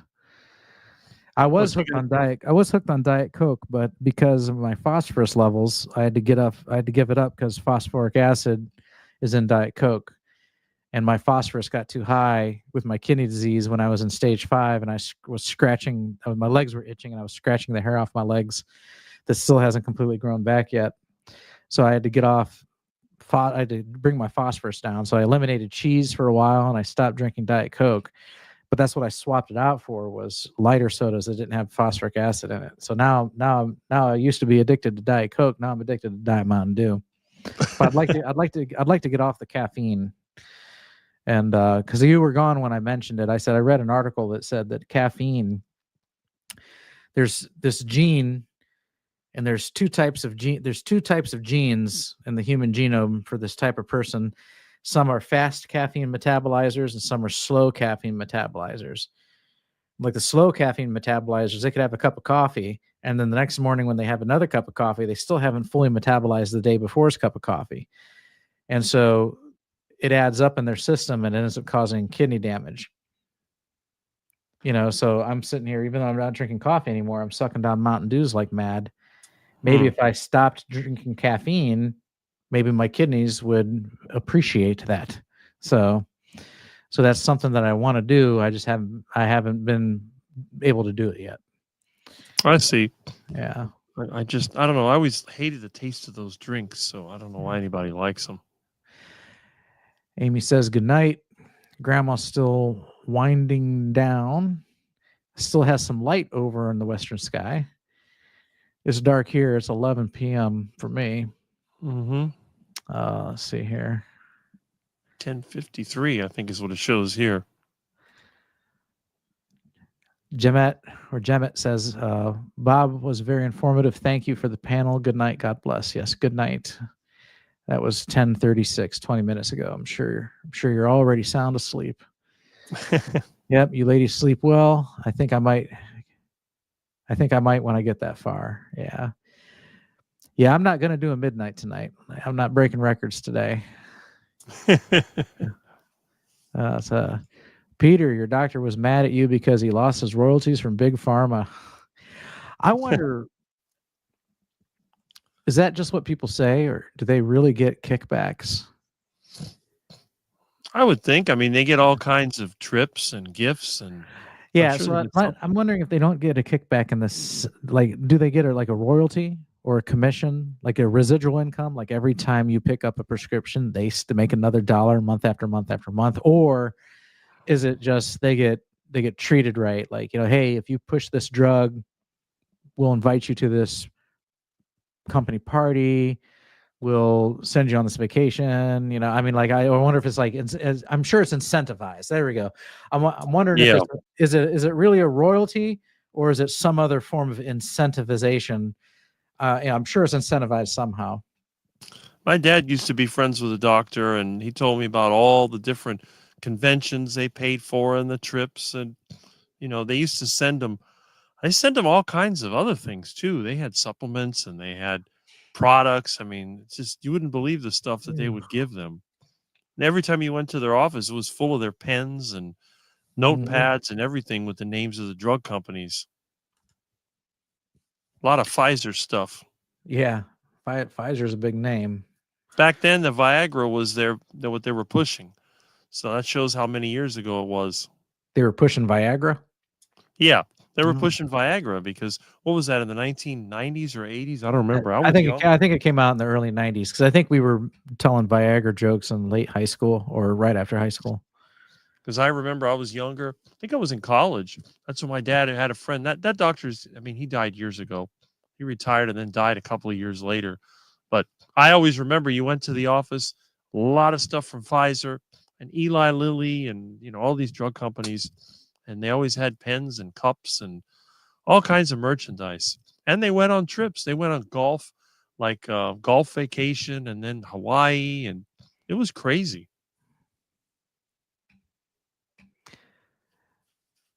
We'd always make fun of the warning that, if you had an erection that lasted more than 4 hours, call your doctor. That's what they would always say. And I'm like, oh my gosh, that must be some pill. My problem is I'd always get them in the morning and then nowhere else, you know. Right. When you get around the women that don't want to do nothing. I'm like, well, okay. I guess they're too fat and unattractive. Latro says ganging up on us, trying to push the statins. That's true. Number one moneymaker in the world of pharmaceuticals. Statins the number one moneymaker. And a lot of them are generic now. So what's that tell you?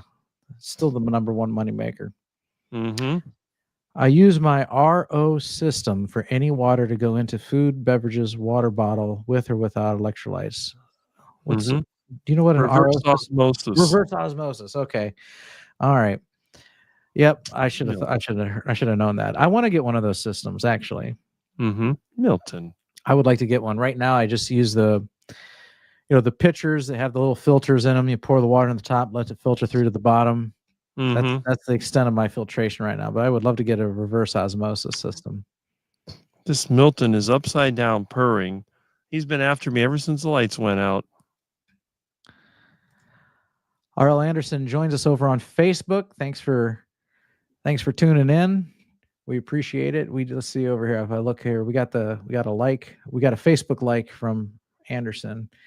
And right now it looks like Facebook might have cut us off because my Facebook audience has dropped to 0. So, but I think they have a limit. I think they hit 2 or 3 hours and they're done.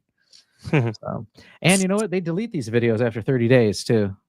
Oh yeah. Yeah, they don't save them for people to go back and look at them. So I'll get emails saying your video is going to be deleted if you don't. Download it now. So, Old Hilly says I just tell them I'm eating low carb. Yep.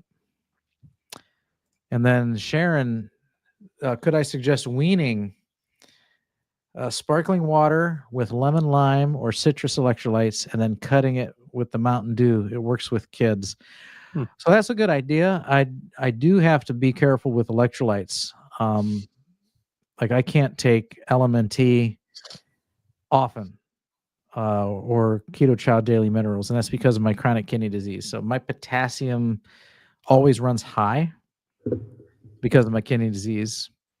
And but I'm okay with salt. I seem to, my salt's always in check.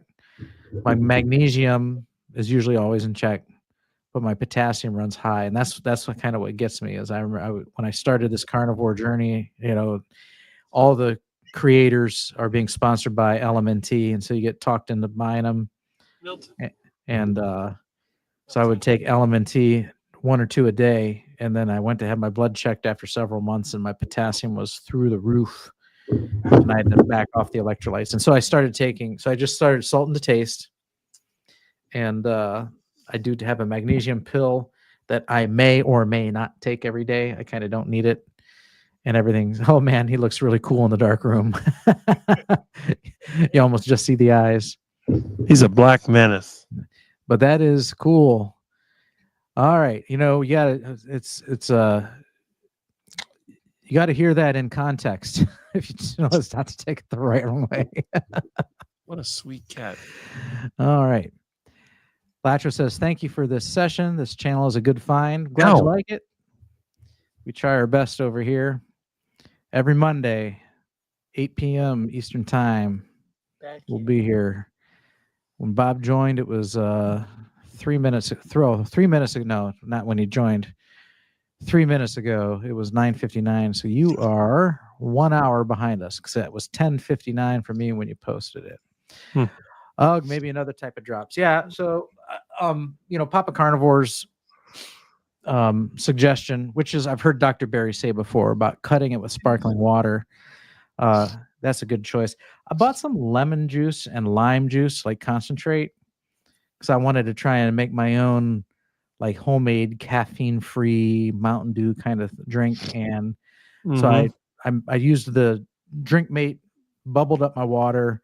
I added some lemon juice and some lime juice and some stevia to it. And it was okay, and I think I just maybe need to perfect that.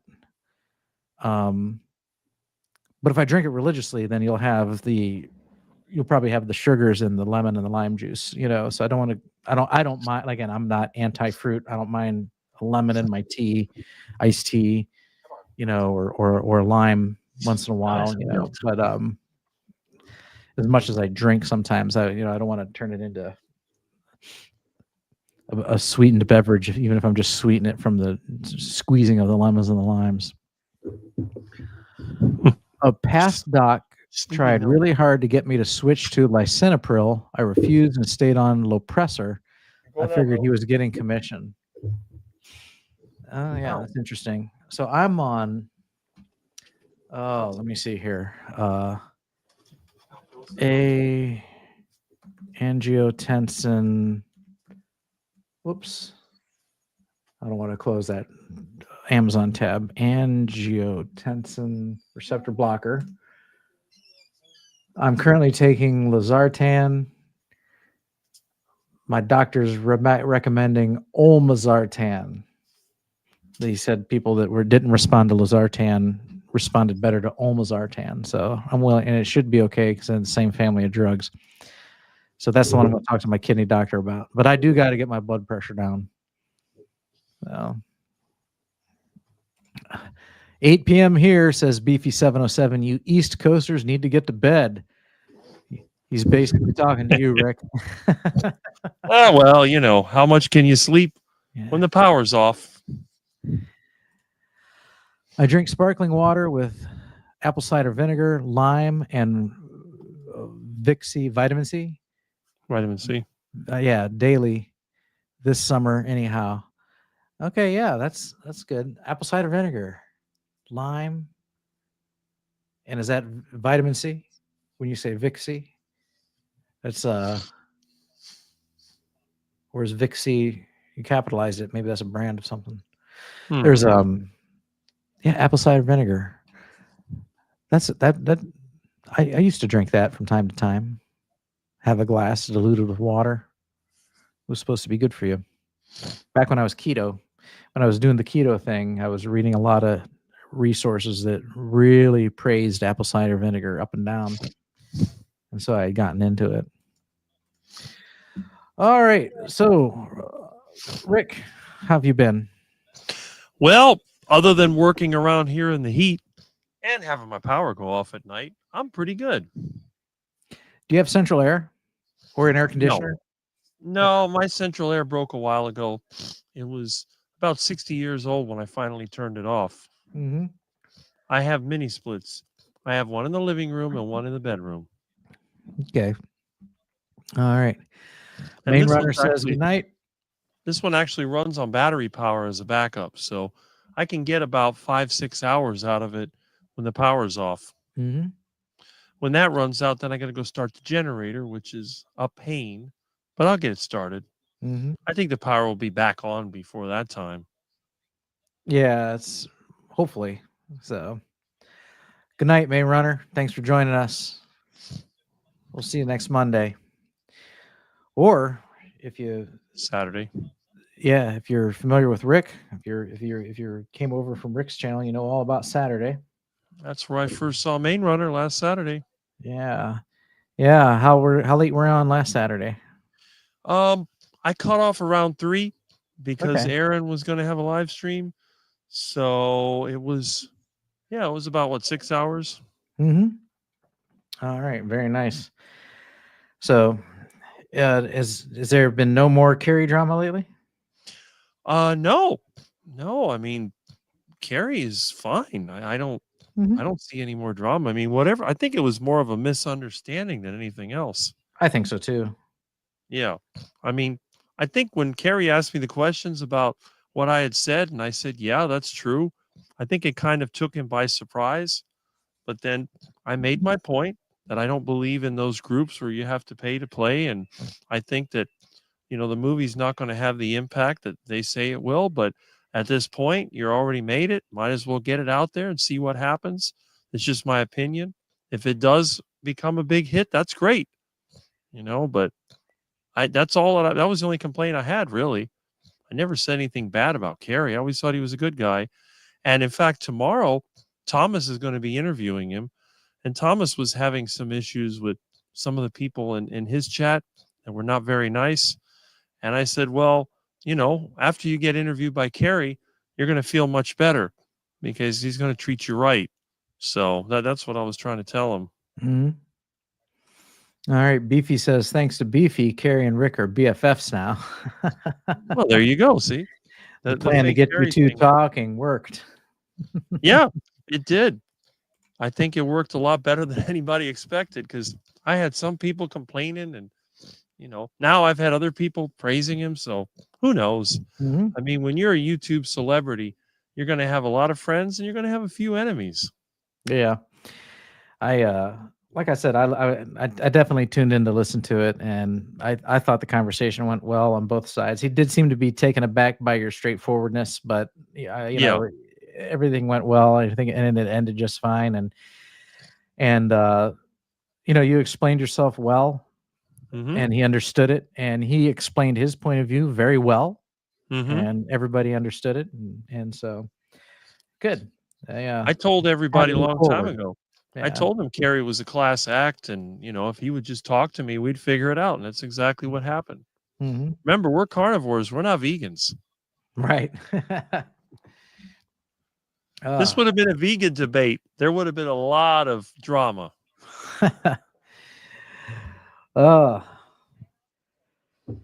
Let's see here. When I'm on Facebook looking at shorts, I get a lot of vegan content, and I'm always like, hit the 3-dot menu, not interested. 3-dot menu, not interested. 3-dot in the menu, not interested. Facebook loves to try and just shove the vegan propaganda down my face. It gets really annoying. Beefy asks, Bob, do you need dialysis with kidney disease? No, not yet. So I got diagnosed with stage 4 in 2019, and I've been able to maintain stage 4 over the years. Started showing some improvements when I switched to keto. Then I backslid, went back to the standard American diet, gained a bunch of weight back, and then my kidney numbers started to get worse. And so that's when I went back on keto and then on to carnivore. And then that's where I kind of started learning some things, because the numbers that they rely on for kidney disease appeared like they were getting worse on carnivore. And but then I learned that that's because I was eating a high protein diet, which produces more protein waste in the blood that I don't excrete very well. And that's the same measurement they use to guesstimate your kidney function. Mm-hmm. So then I learned about other tests you can take, and we started monitoring those instead. And the truth was I was showing some improvements, although they were micro improvements, small improvements. And things were going great until I got a lipid panel, and my triglycerides went from 700 up to almost 3,000. And I freaked out. My PCP freaked out. And they put me on this drug called fenofibrate to bring the trigs down, which I readily accepted, because even in the carnivore community, you hear that your LDL doesn't matter. Your true lipid panels that give you an idea of your risk for cardiac disease is your triglyceride to HDL ratio. And my triglycerides were 2,887 and my HDL was 16. They want to see that ratio 2 or less. Mine was like 500. And so I thought I was a walking heart attack. So I happily took a drug to try and reduce my triglycerides. And I was on that for a year. And then throughout the course of that year, I started having issues with twitches and cramps and stuff. And then when I went to go get a kidney panel, I was deep into stage 5 and technically should have been on dialysis or dead.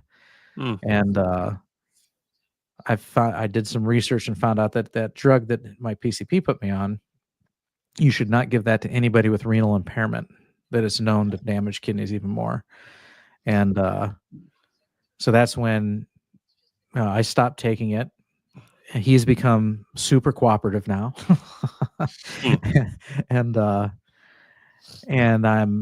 And I've been healing. My numbers have been improving. Technically, according to that marker, I would be in stage 5, but according to my other markers, I'm already back in stage 4, and I'm hoping that that one particular marker will also tell me I'm in stage 4 again next week when I go see the kidney doctor. In fact, that's what I'll do tomorrow. I'll go get blood tomorrow. But I've never taken dialysis because I would not know I had kidney disease if it wasn't for blood work, because I feel fine. And people with my numbers, I can get on like the kidney disease Reddit, and people are like stage 3, like much better shape than I'm in. And they're like, oh, I had to quit my job. I had to go on disability. I got all this fatigue. I got all this brain fog. And I'm just like, what are you talking about? I feel fine. So I wouldn't know it. And I mean, I credit, how I feel a lot to carnivore, how my diet. My PCP, he says that he's got patients. He says he can't figure me out. He says every patient he has with CKD comes in there looking like hell, feeling like crap and complaining. And I'm in there like, yeah, I feel great. So he says it just, he can't wrap his head around me. So I do like that. That was exciting. That was good to hear. So yeah, so I don't, dialysis is really determined on how you feel. And in November, when I got off the fenofibrate, like I said, I had developed edema in my legs, and I was itching, scratched the hair off my legs. And that was from the super high potassium levels. And that's bad too, because if your potassium levels are high, it leaches calcium out of your bones, you get osteoporosis. So, there's a number of issues that I have to deal with that, will carnivore ever fix? In my case, I don't think so. I'm willing to keep gambling with my own health to see whether it will or not. So, because the modern medical community says like, oh, if you have CKD, you should stay away from animal protein. You should eat low protein, and basically I'm doing everything that's opposite of the mainstream advice because I've done the research and I don't believe it. So if you do the research, you find research that no, protein's not bad for kidneys. No, animal protein's not any worse than plant protein. And I'm feeling better, and I've had other markers improve. So like I'm basically willing to gamble my own kidney health on the fact that the mainstream advice is wrong. And hopefully that's the case. But I think I already figured out why they think it's so bad is because when you eat a high protein diet, or if you take like creatine and work out a lot, you produce a lot more protein waste. And so your creatinine levels will go up. And that's what they measure. And then we see the high creatinine levels brings your eGFR down, and they go, oh my God, you have kidney issues. Well, I'm eating a high protein diet with meat. And so I'm breaking down more, protein, creating more creatinine, which my kidneys aren't excreting as fast as they should. So my levels build up in my blood. And it looks like on paper that my kidneys are getting worse.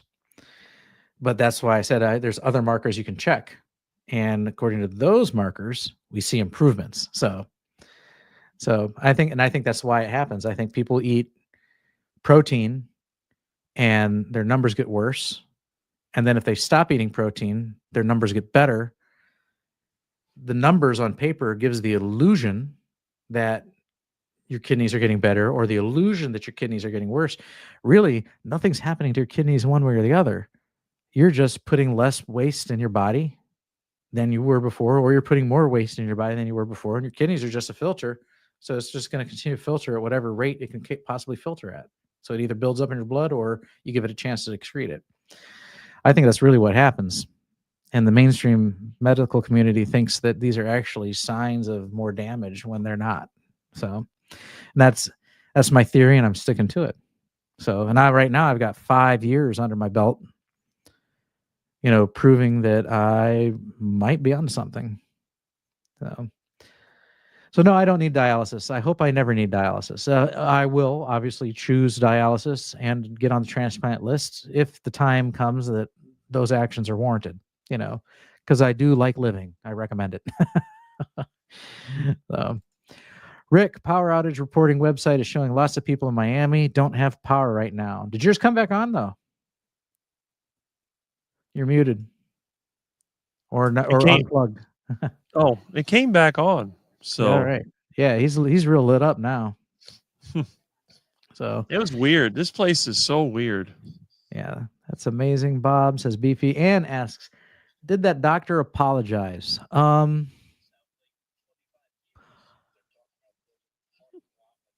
I don't know if he did so directly, but you could tell from his demeanor that he was definitely felt remorse, you know, and he's because he said, you know, I was just trying to get your trigs under control. I was just trying to get your trigs down, you know, because I was a little hot when he went in there. He's like, so what's going on?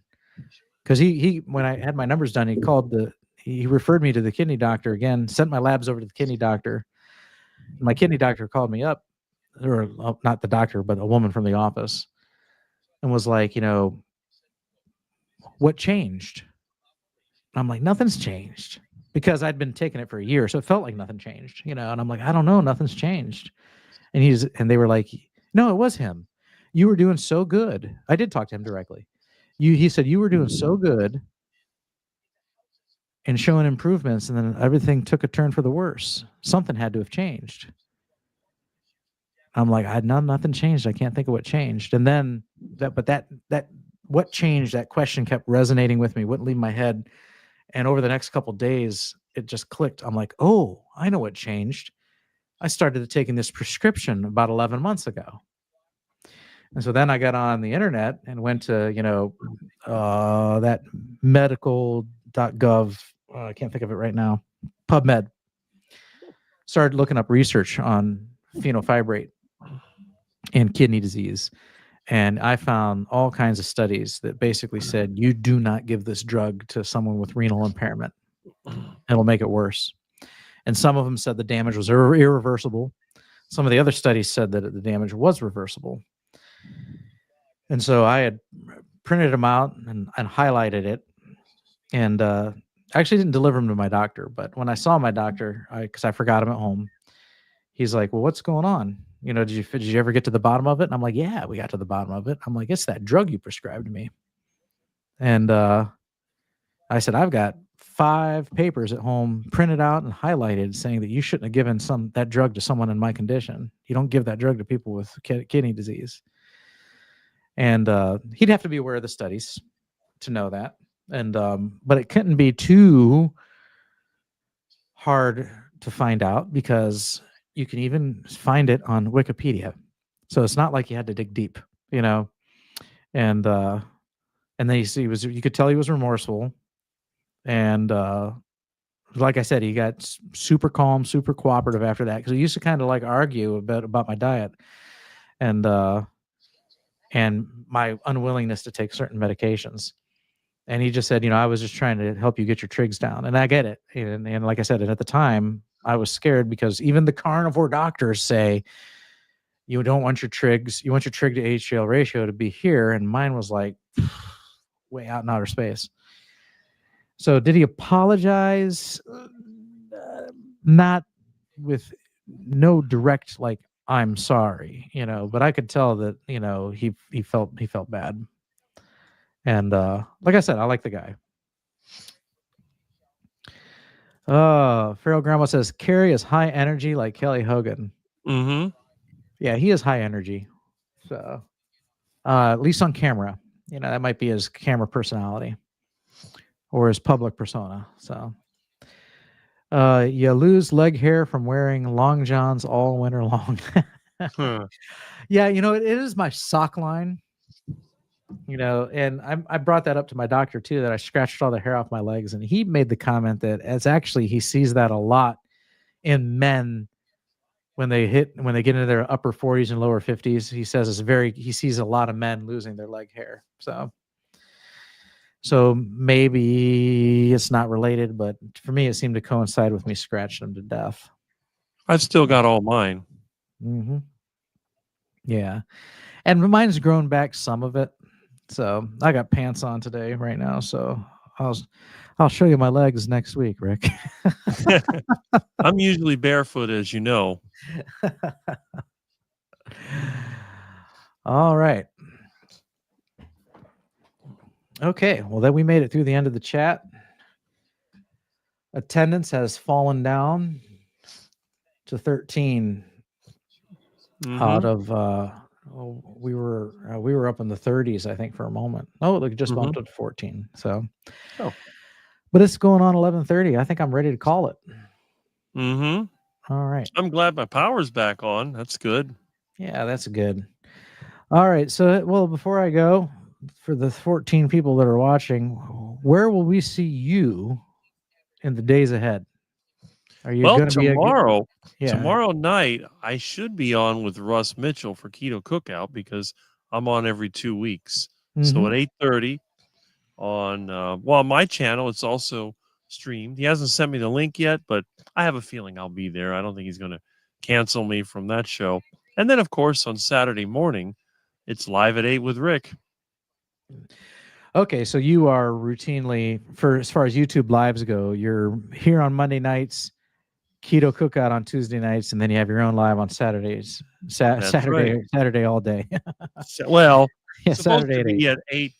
I'm going to be changing the format. I think what I'll do is have like maybe an hour to hour and a half session. Then I'll have sort of a like, I don't know, round table kind of thing. I'll get some kind of software set up where they can come in, and then maybe I'll have another one later. I'm going to try to break it up. Although some people do like the long lives, they can pop in and out at will. But we'll see. So you're going to try and do that as an not one big live with a round table in the middle of it, or are you going to do them separate lives? Well, they'll be separate streams because, if I use one of these streaming softwares, they're limited on the amount of time that you can use. And I may actually use 2 different ones. I may use StreamYard for one, another one for the other. I'll just have to break them up because on YouTube, I can go as long as I want. But the way I do it is a little different. I don't use like StreamYard. Normally, you'll have the logos and you'll have the chats come up and all that. I do it just through the browser. So I have a whole different way of doing it. I don't use any service. And I just step through it because I use the Google Chrome extension, and then that converts the chat into a bigger one. Then I click on those individual. And then when I go through that, then I go and, then I have the telephone. So instead of having the typical streaming service, I just have an analog mixer with the telephone adapter from Radio Shack, and you plug it in and flip the switch, and that's it. So that's your typical live with Rick setup, right? Yes. It's like calling in on the radio from the 1980s and earlier. And I'm actually kind of impressed because considering how old the equipment I have is, I mean, I do have technical issues, but I don't have like losing contact. People that use Wi-Fi, their signal can be a little unstable. Everything here is Ethernet. It's all wired. And the microphone, it's connected with XLR cables. And then there's audio cable. Everything's wired. So once in a while, I'll get a hum or a bad connection. That's usually Milton sinking his teeth into something electrical. We have a local talk radio station, and that's what your setup reminds me of. Really, people call in into the talk radio host, and they talk, and you hear a broadcast over the airwaves. So, I was looking at EV Mux here. You got on their free plan, you can stream for 2 hours max. So, but you can have 12 people on the screen, so that's more than what I get here at StreamYard. Well, that's it. I'm actually considering giving EV Mux a go. I mean, the other thing I've done in the past, before live streams were a thing, I used to record videos using Google Meet. It was what was it called back then? Hangouts. Remember Google Hangouts? Yeah. Yes. Yeah, when Google Plus was a thing, I was actually very active on it. Loved the service. I had a huge following too. And we would do these Google Hangouts all the time. Yep. And then now basically it's done over on YouTube, but it started off on Google Plus as a Google Hangout. Yeah. Well, what I started to do, I started to record some of the Google Hangouts, and then I would put them on my YouTube channel. Yeah, I'm on some other people's Hangouts. You can find me on. There was actually just a couple people had like a cooking show. and I'd be on there as a guest on the cooking show, making comments or something. You know, nothing extraordinary. We had one that was dedicated to energy and to new tech. And that was actually pretty good because one guy was doing what I did, build a wood gas generator. Another one was doing biogas. We had a lot of people that are doing the same things that I did, some of them on a bigger scale. And then, you know, various types of tech, wireless tech and drones and all kinds of weird stuff. It's like Mitch had his drone channel. We had a couple of guys in there that were playing with drones. And this was, I think, 2013, 2014, somewhere around there. 2015. I forget exactly when the Google Hangouts came out, but I know it disappeared about 5 years ago. Oh, so we got me on other channels. It's going to autoplay. I don't want it to autoplay. Oh. Huh. Yeah, I got this. So I got this old channel here. I'll show it to you. We'll see here.